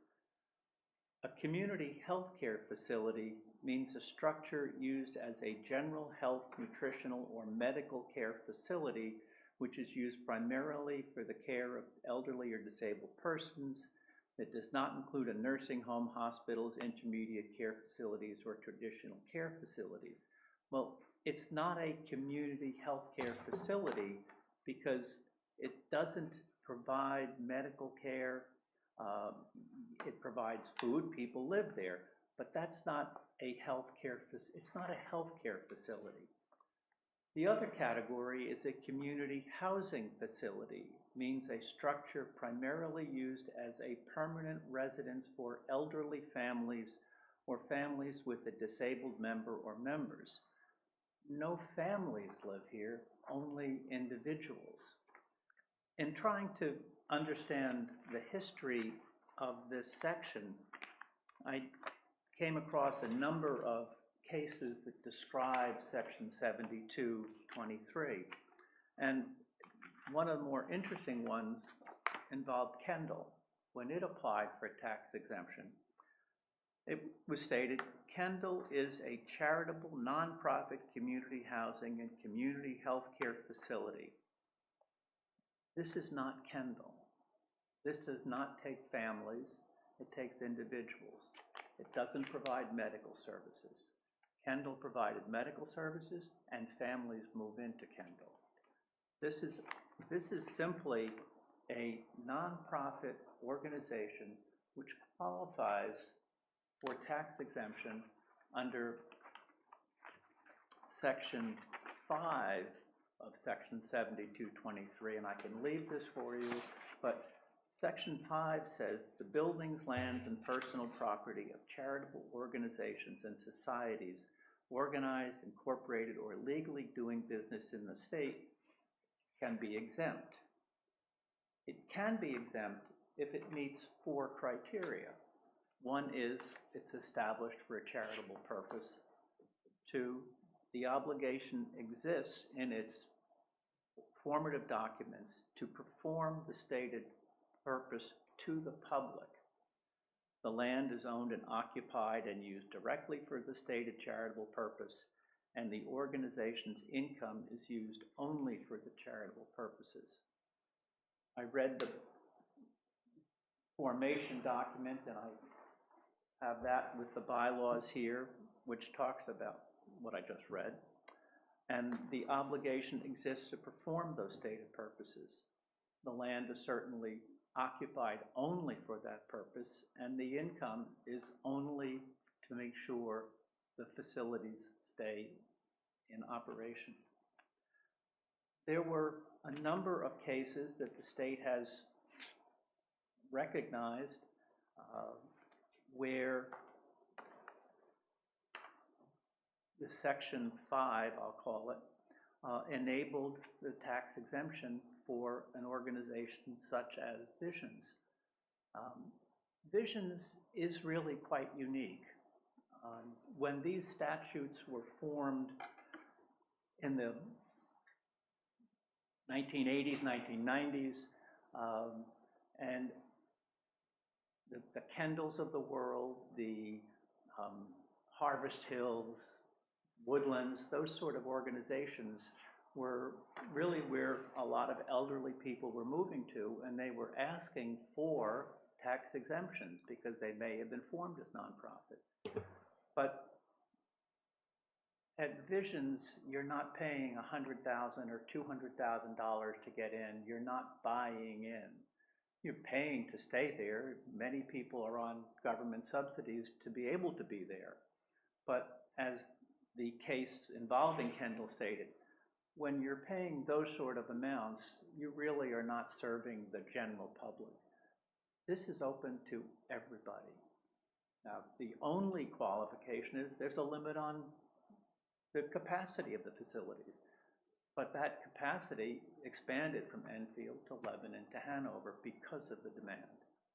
But it is clearly an established organization which is not a community healthcare facility or a housing facility that takes in families, much like Kendall would. So from a technical standpoint, it does not need to look to Section 7223K. Rather, it looks to Section 7223(5), which just generally talks about a nonprofit organization which serves the community. And that's what Visions does. I'll certainly take questions, but And I also, thank you, Barry, I also want to state we serve very low income individuals. Individuals, there's no buy-in. We only charge $824 a month. That includes your apartment, your food, all of your food, your utilities, maintenance to the building. So that's one small piece, that's one tiny piece of what we do. The main thing that we do is supporting those individuals. We're not really in the housing business. We're in the supporting business. We support the individuals who live there. So we have 73 employees. They're not doing anything with kind of the rental or the housing piece of it. They're supporting the individuals who are living there. They're helping them be successful at their jobs, being out in the community. So You have 72 employees at this Visions? no, at all three. In all three, together, okay, I was all gonna say, three wow, together. that's Yeah. a lot. It is a lot because many of our individuals need one-on-one care support. So we don't have any extra money. You know, think about it, $824 a month. You know, think about our utilities, our maintenance, the food that we supply. And the reason we can keep our doors open, we do bill Medicaid directly for the supports that we provide. And that's how we get our income. So if you look at our income sheets, yes, that's our income. But we only bill for the time that a staff member is supporting that individual. And we have to raise money every year. This is not a break-even organization. We have to raise at least $400,000 a year to keep our doors open because the costs are so high. So I think the residents of Hanover, I think hopefully, also want to support our organization and realize that if we, $11,000 doesn't sound like a lot of money maybe to some organizations, but that would be very difficult for us. That would be a hardship for us. And I'm very thankful for Enfield and Lebanon for recognizing that. And also, when, I will say that when we developed our property and we had an Invest New Hampshire grant, also Hanover benefited with a $40,000 kind of kickback, or, right, Robert? 45. 45,000, sorry. We received I didn't check back, and my memory is. We received a $90,000 rebate from the program that was referenced. The select board provided $45,000 to Visions, and we're using the other $45,000 as earmarked to help develop our Facebook community hub. So. And I'll say that Sylvia's commitment, energy, and vision is only her modesty exceeds that. What she has established has caught the attention of people across the country because it's not a model that exists many places, and the three exist within 10 miles of each other, is probably the highest density there is across the country. But she gets calls for people to help her with a toolkit that she has set up to make this possible. And as she said, it's not a healthcare facility and it's not a housing facility. It's serving the residents. And we only serve people from our area. So otherwise, you would have people wanting to move into Hanover because they want their son or daughter someday to live at Visions. And I have to say, sorry, you can't come from California, from Los Angeles, even with money that you might have. That doesn't mean anything to us. We don't accept any bribes or a way to come in, but rather we're serving your citizens of Hanover and outlying communities. Sylvia, thank you, and you are a fantastic addition to the Hanover community, and we're so delighted you've opened your doors and are serving this very apparent need. I think the uniqueness of the facility probably confounds the property tax code. So, but that is not in any way a reflection of. I mean, kudos to you for pioneering new ground that confounds the accountants. So congratulations, and Barry, thank you for your representation. I'm going to open it up to questions on the part of the select board, but also maybe if Rob has comments. But Barry, it strikes me, how do we think about something like a rectory, which is adjacent to a church, for instance, which is a taxable property, even though the overall effort is a non-taxable institution? I'm not sure how that would apply here. In order, and I can't comment on a rectory for a church or whether it's furthering the religious purpose or charitable purpose, and whether it's owned and occupied directly for the stated purpose. I would have to go through the 4 criteria that are set up and established in the Elder Trust of Florida case. There are 4 criteria that are established, and rather than trying to contrast a rectory with this, I would say this fits under the umbrella of those 4 criteria. Okay. Rob, I know Norm is not here this evening, but and what's our course of action considering this matter? So unfortunately, we're past the November 1st deadline. So the tax bill, which is due on the 20th, the only action that we can consider is an abatement after the November 1st date. What I would suggest we do is we reach out to council for her to opine directly on RSA 72:23, subparagraph 5, and the discussion that was provided, also to outline the steps for the abatement process in this round.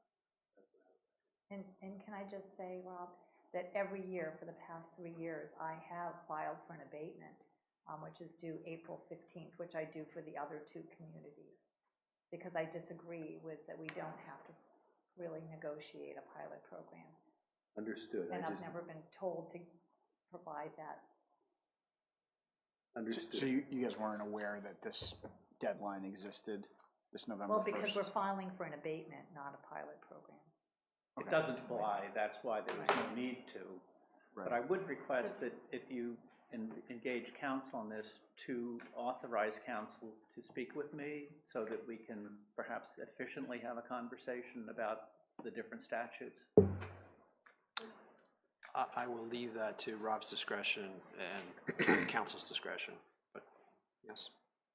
It seemed like Norm and council left it to us to define Whether we abate or not. good cause, Right. whether we abate, and then if we abate, then we have this requirement to define good cause.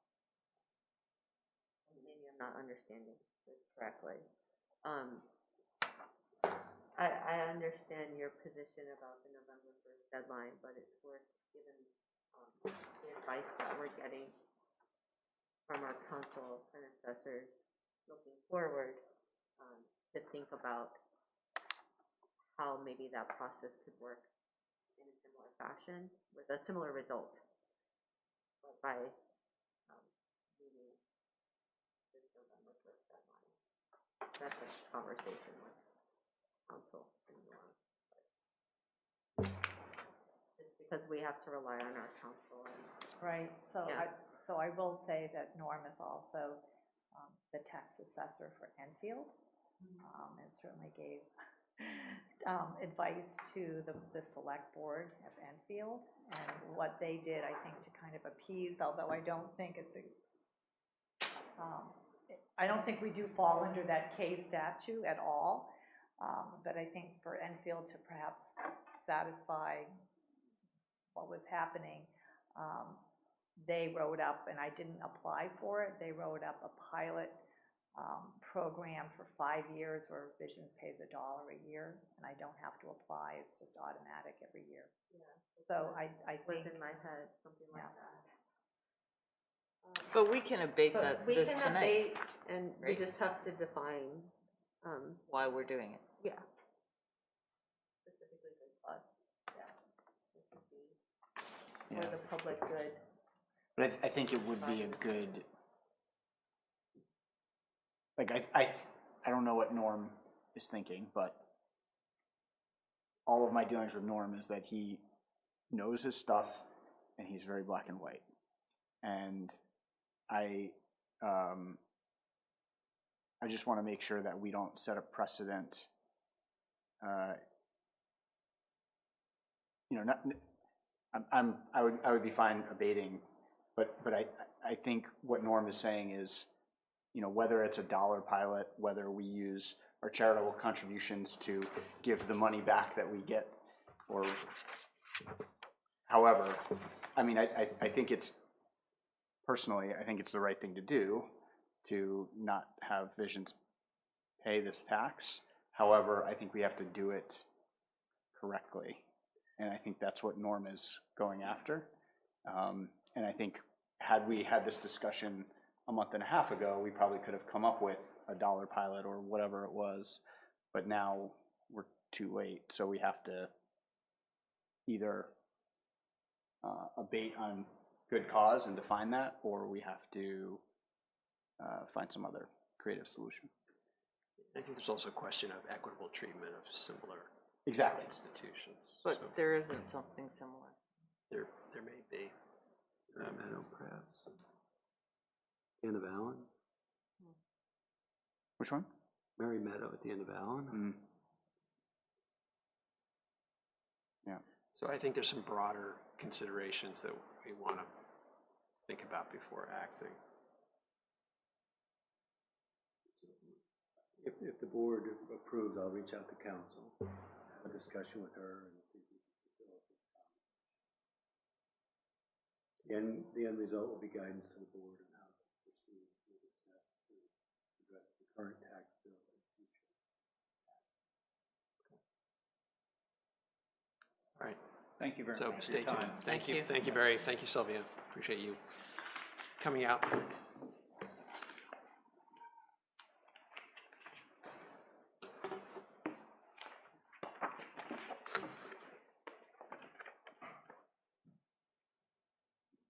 Mary Meadow a healthcare facility, though?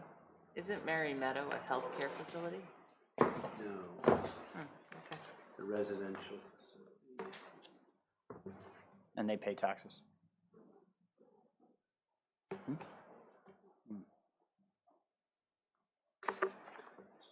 Thank you. Thank you. Night, Dave.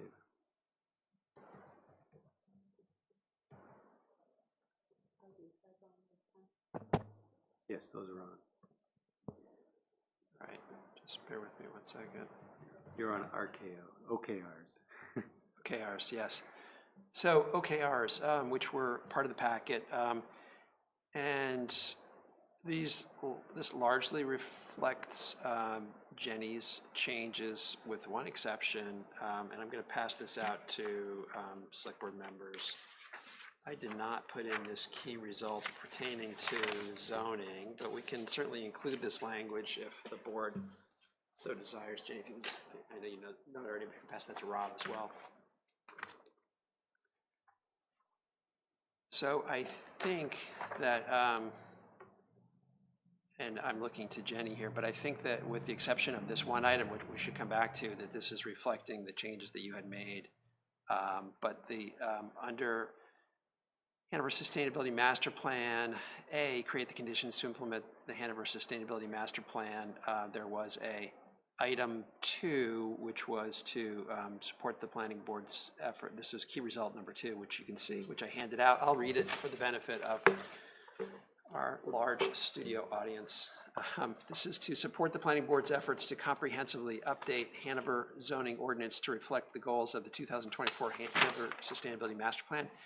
Ensure sufficient resources are allocated for robust community engagement to explain and solicit support for zoning changes. Provide regular zoning information at select board meetings. So I did, and I may have gotten this wrong, but I did feel that the board was less excited about this, but perhaps I'm wrong. And I think in terms of a key result, that those resources are in place. And as much as I admire goals for which we already have obtained positive outcomes, it struck me as one not needing a lot of attention, but I do recognize that there's kind of an advertising, top of mind component to including it. So, Yeah, in all of the strategic planning that we did with the master plan, I think it's very important that we're supporting housing options. It's what I heard throughout the master plan process. It's what I continue to hear from people. It's what we talked about last week.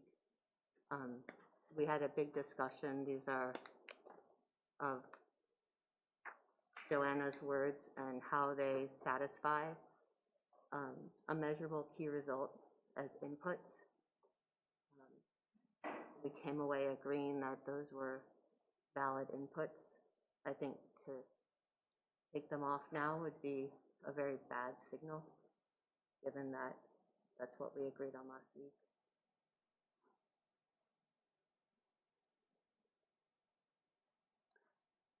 I look to you too. I took it out, but Jenny wants it in.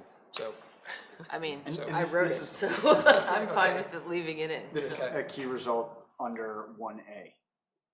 this would be, A4. yes, 1A. So this would be 1A4. It'd be 1A, probably 2, perhaps. I mean, that's the word Jenny had it, and bump down 2 and 3 to become 3 and 4.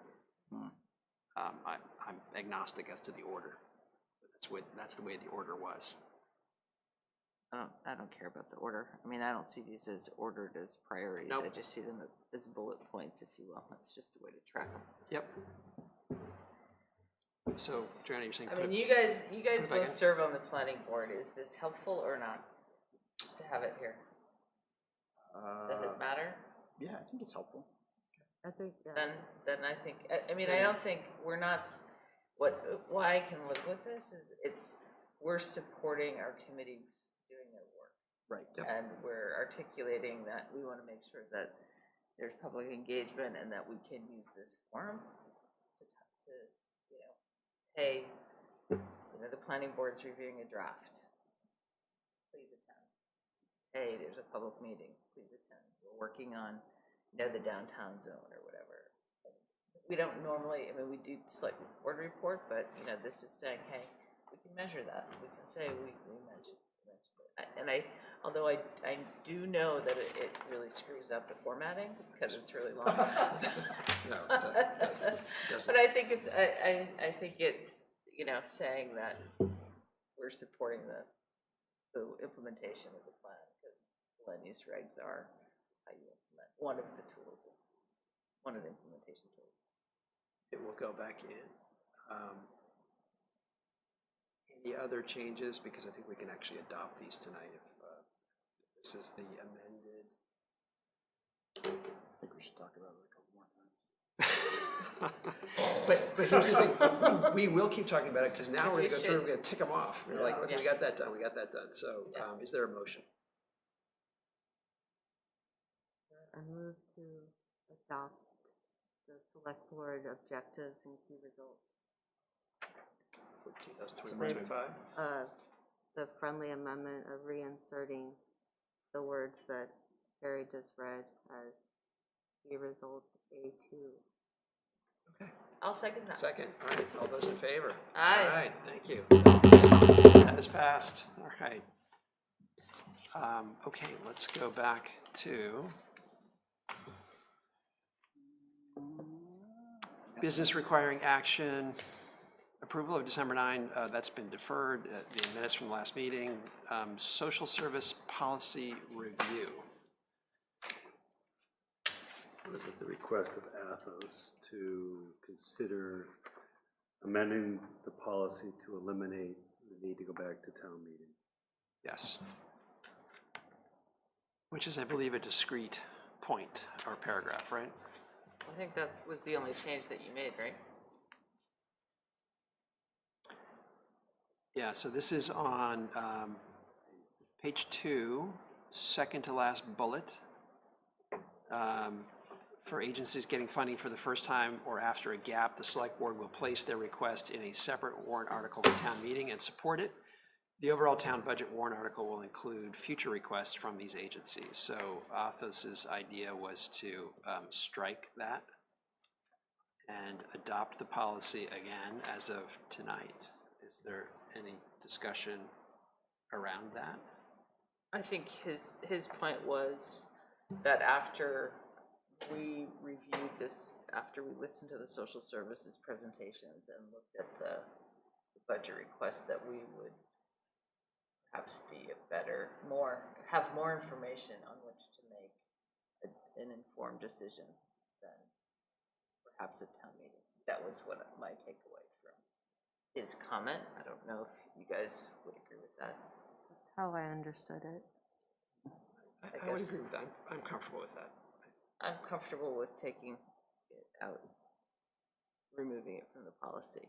Are you, Jenny? Yes? Sure. Okay, all right.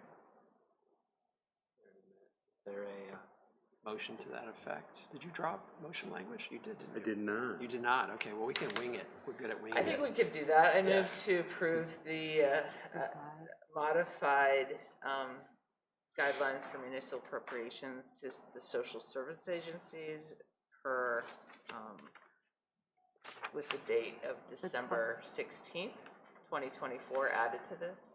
And that would be striking the requirement of putting first-time requesters on the town warrant.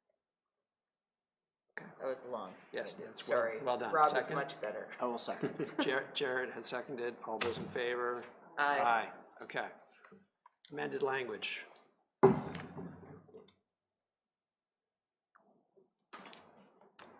Rob, you have gone through, thank you very much for going through each of the requests, ranking them with respect to the 5 criteria, and making recommendations to the Select Board for funding levels. In aggregate, your Question with that was, Yeah. in the policy, we have 4 criteria. There's 5 on each of them. I use the old. We had the old Yes.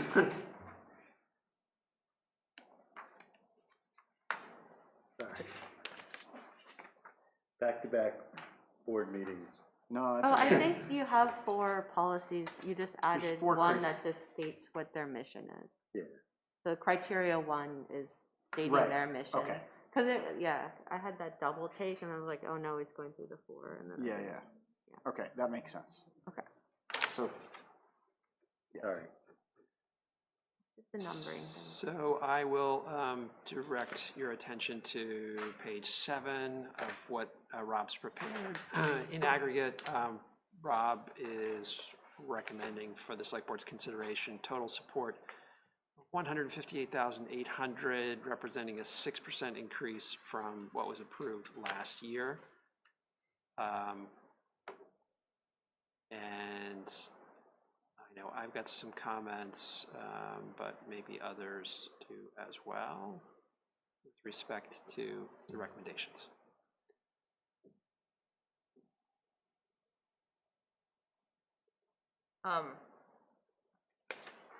So as part of the financial submissions, almost all of the social services presented their audited accounts for the previous year, or might have been a couple years ago. Most of them had appropriate audits that, you know, they were in compliance with auditing requirements. There was one that did not, and so I'm just wondering how we feel about giving money to, although an incredibly worthy cause. Do we hold that as a criteria? Yeah, I had a similar thought. You know, most of these requests are level funded with the prior year. The exceptions are Twin Pines Housing, which is up $2,000. The Haven, which is new. Listen, which is new. And we did actually have a decrease on the Youth in Action. But I wondered if, in light of the fact that we're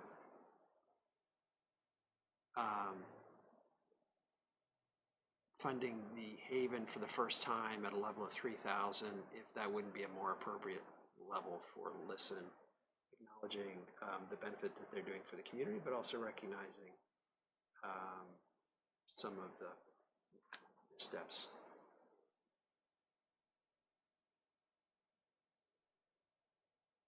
I think that's fair, but as kind of a first step, and they come back with the cleaner financial record.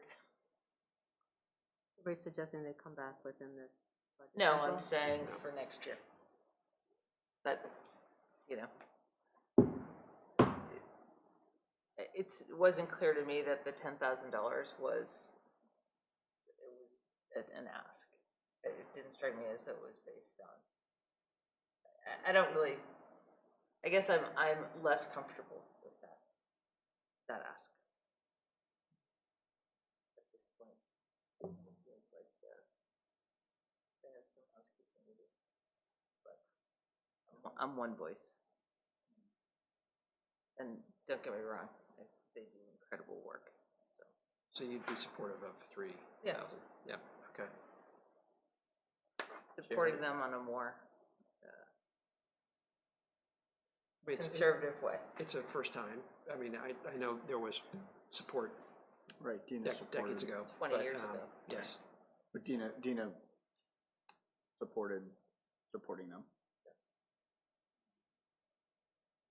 I know a lot of people rely on them for just basic clothes. Because they're from Dartmouth.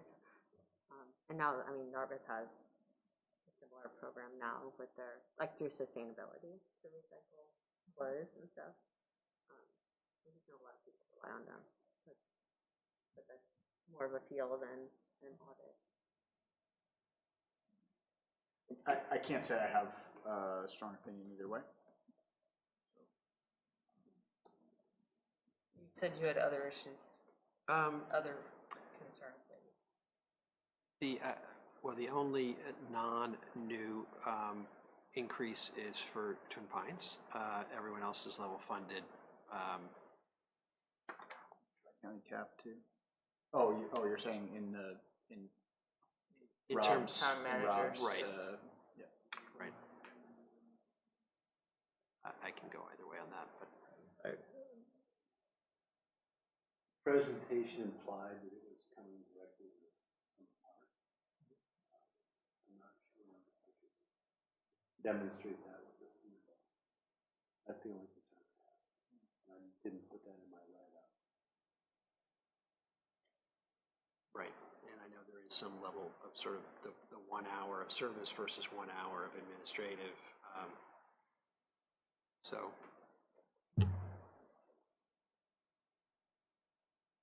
Can we, do we have to decide tonight? No. Let's get Athos, he's not here, let's punt it till January so we don't have to decide. And I'll read it more thoroughly so I can feel more comfortable with my support or opposition. I did not do, I mean, I read it, I didn't dive more deeply in it. I just went away with kind of, I'm a little concerned, so. Is that okay? Absolutely. You guys? Yeah. Yeah, that's fine. Yep. Okay. So I did make a recommendation on page 3 for the Haven that included the acknowledgement that there is $10,000 in the town manager's budget this fiscal year that we can encumber over the next 3 fiscal years to make that obligation. So it wouldn't necessarily add to the budget in next year. Terrific. Yeah. Yep. Okay. Thank you.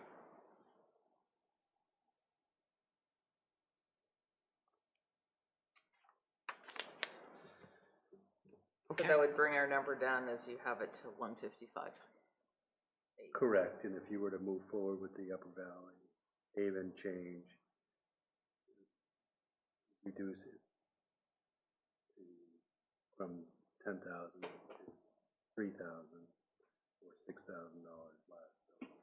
So It'd be less than 150, yeah. it'd be a 0% increase.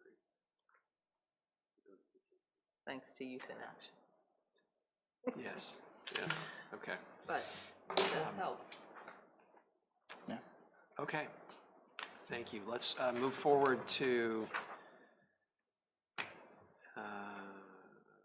approval of items by consent. These are appointments to the planning board. It's just the one item. And zoning. And zoning too. Oh, and zoning too. Yeah, I'm sorry. Yep. Okay. I mean, I think since we have this large viewing audience, it would be great, Rob, if you could just, I can't find it, but it would be great just to describe, I think it's Catherine and Wendy. Yeah. Yeah, Catherine Reike's been an alternate for a while. So Wendy lives right behind you. and I know that she was very involved in CBA proceedings this past year, so she got a taste of, she kind of knows what she's getting into, so. I guess, based on that, I want just a motion to approve the appointments. Are you okay with that, Jenny? There is a motion in my write-up.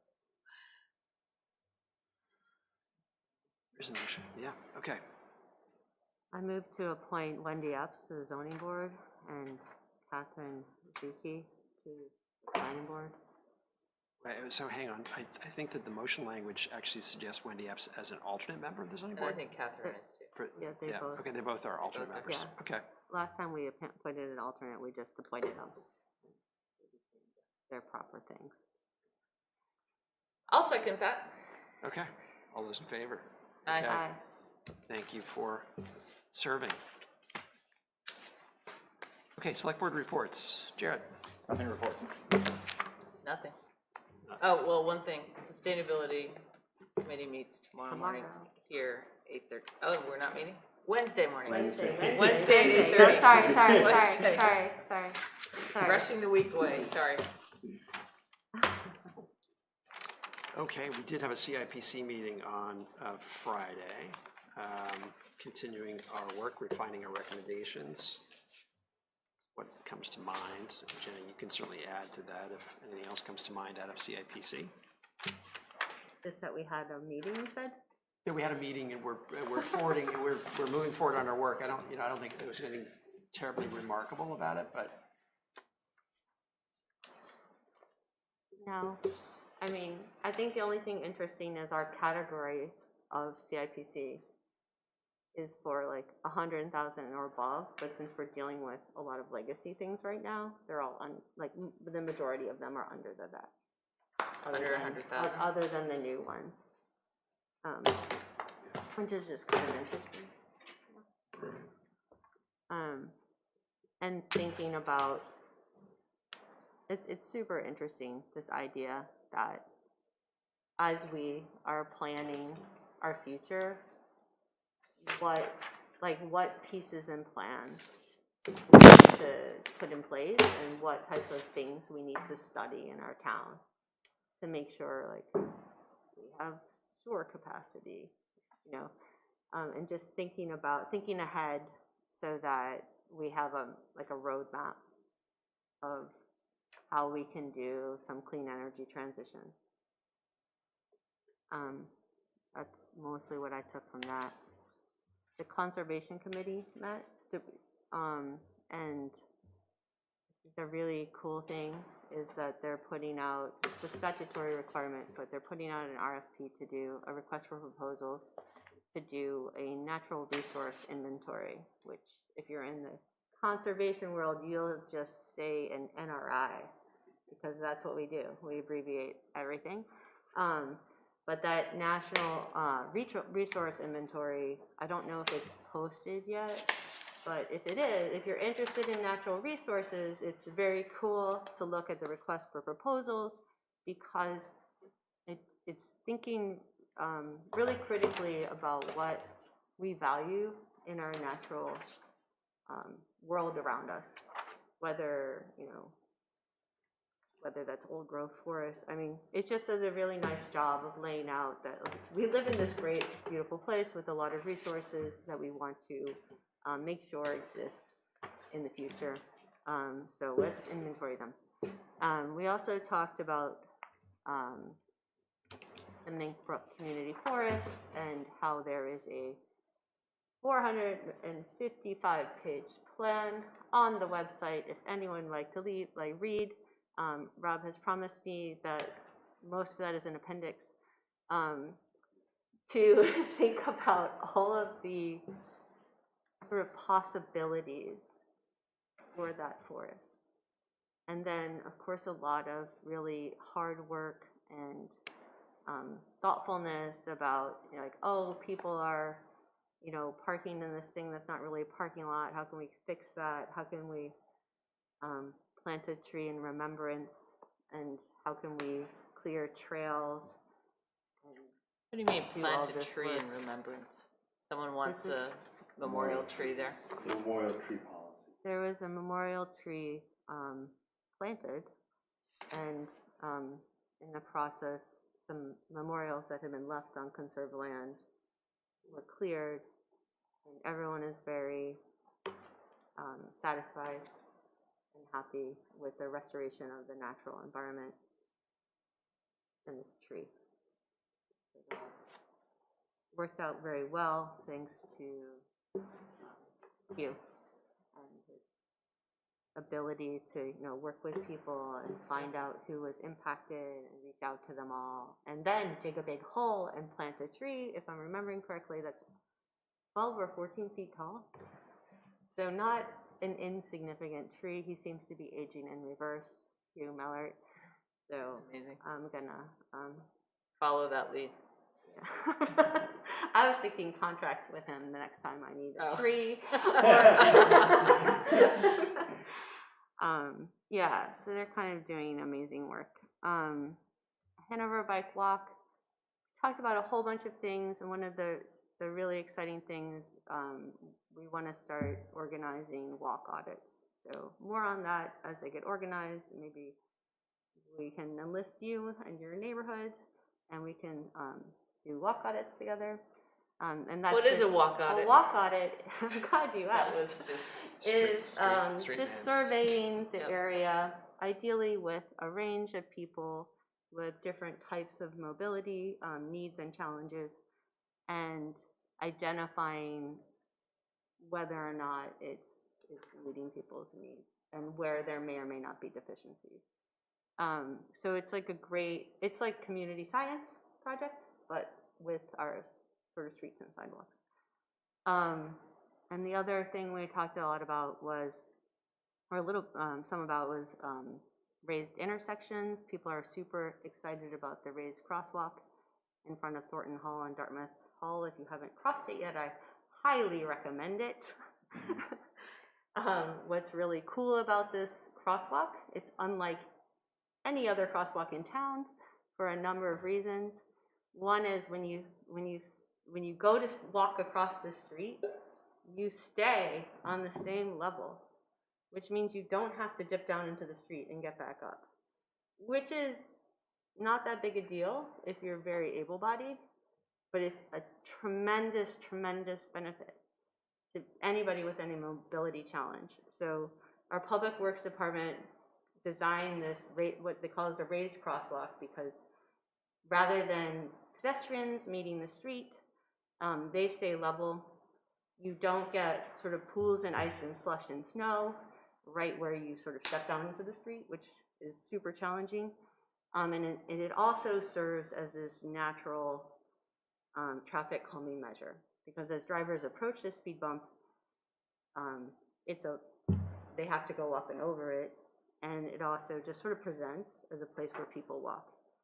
The other thing that's really cool about this particular crosswalk is when you walk through these two posts on the side, it detects you automatically, and then the little flashers go, which means that flashers aren't going when pedestrians are not crossing, so they retain their meaning to drivers. unlike the one across the street. And then Across the the other green. thing is, Sorry, couldn't let that one go. The other thing that happens is, it's not incumbent on someone to press a button, which is often very difficult to press, particularly if you're a mobility challenge. But it's also not, people across the country have a very, very low rate of button pushing, which is odd because you feel like people push buttons all the time for fun. So that's a tremendous thing. And thinking about that, we found that the vice president of planning and operations at Miami of Ohio has a raised intersection in front of their student union, and also has a Dartmouth ice hockey player, which was kind of fun. And he had shared how effective that was, because what they had was they have the same kind of like class crunch that we do in terms of everyone's crossing at once. And they would have people try to just drive through that intersection, and now it is much safer where people take care and respect it as a pedestrian space when pedestrians are using it, and then drive more carefully over it. And he had it on a street that he says carries more traffic, and they have like 10,000 pedestrian crossings a day. So I think it's more than ours, but I'm not sure. We actually have Probably counts pretty for that. similar. We do have a count. So, yes, we have the college and Wheelock intersection count. There's a pending question to the engineer for that design. And it relates to the vertical curve, particularly the east side vertical curve. As the road drops off, how that impacts a westbound vehicle and view of those through the crosswalk. Whether it elevates them into sight or causes a shift that they're no longer going to be That's a question. On the eastbound, On the on the westbound westbound, so lane, heading, There's a grade change. heading, the road drops off Yeah. down towards The gym. the gym, and the question is, Yeah. would a raised intersection adversely impact that line of sight? and one of the things, in Miami of Ohio, because they have a different grade change, but they also have a grade change. So he actually knew about the grade change here. And what ended up happening theirs is different, but it's not as raised as they had initially wanted. So their walkway comes down a little bit to meet the raised intersection. The raised intersection comes up a little bit. And what was interesting is he said it still has this tremendous traffic calming impact. But that was interesting to me because I hadn't, I don't know that much about the design flexibility of how raised is raised. And they ended up splitting the difference. I don't know if that's useful, but that was interesting. So when it comes to that particular intersection, that's going to come back to the board, right? Correct. We'll be making a presentation probably early January. We're just gonna pack these with full of. Yeah. All right. So walk across the I think- it's the mid-block intersection. In front of Dartmouth Hall. In front of, yeah, it's sort of in, It's where there's an okay corral, because we've got another split rail there fence is on a slightly differently designed okay corral. Yeah. Might run into some horses there. All righty. Guys. Yeah. Not being I like tied to off. I hitch my pony there. Yeah. Yeah. Like the senior fence. Yeah. No, it's not a senior not a fence. senior It fence, is, it's a it's real- the cheapest. Hitching post. All right. Yep, it's a hitch post, but All it's right. to corral the students to go across that. Got it. I think it'll all look much better when the final coat of pavement's put on, there's actual curbing. It's a little, when the town finishes the road. This spring or summer. Jenny, anything else? No, that's No. it. Okay. All right. Rob, did you have any comments before we adjourn? No, we have some recognition announcements. Ah, that we recognition. should- Yes. We Okay. only have yes. one that we're recognizing tonight, and that's a 10-year anniversary, but I do want to point out that we have some significant tenured staff on the list, including a 32-year member, and Chris McEwen and Pete Kobaki at 27 years. Jared Janesh from the Howe Library has reached his 10-year anniversary. I'd like to extend a congratulations to him.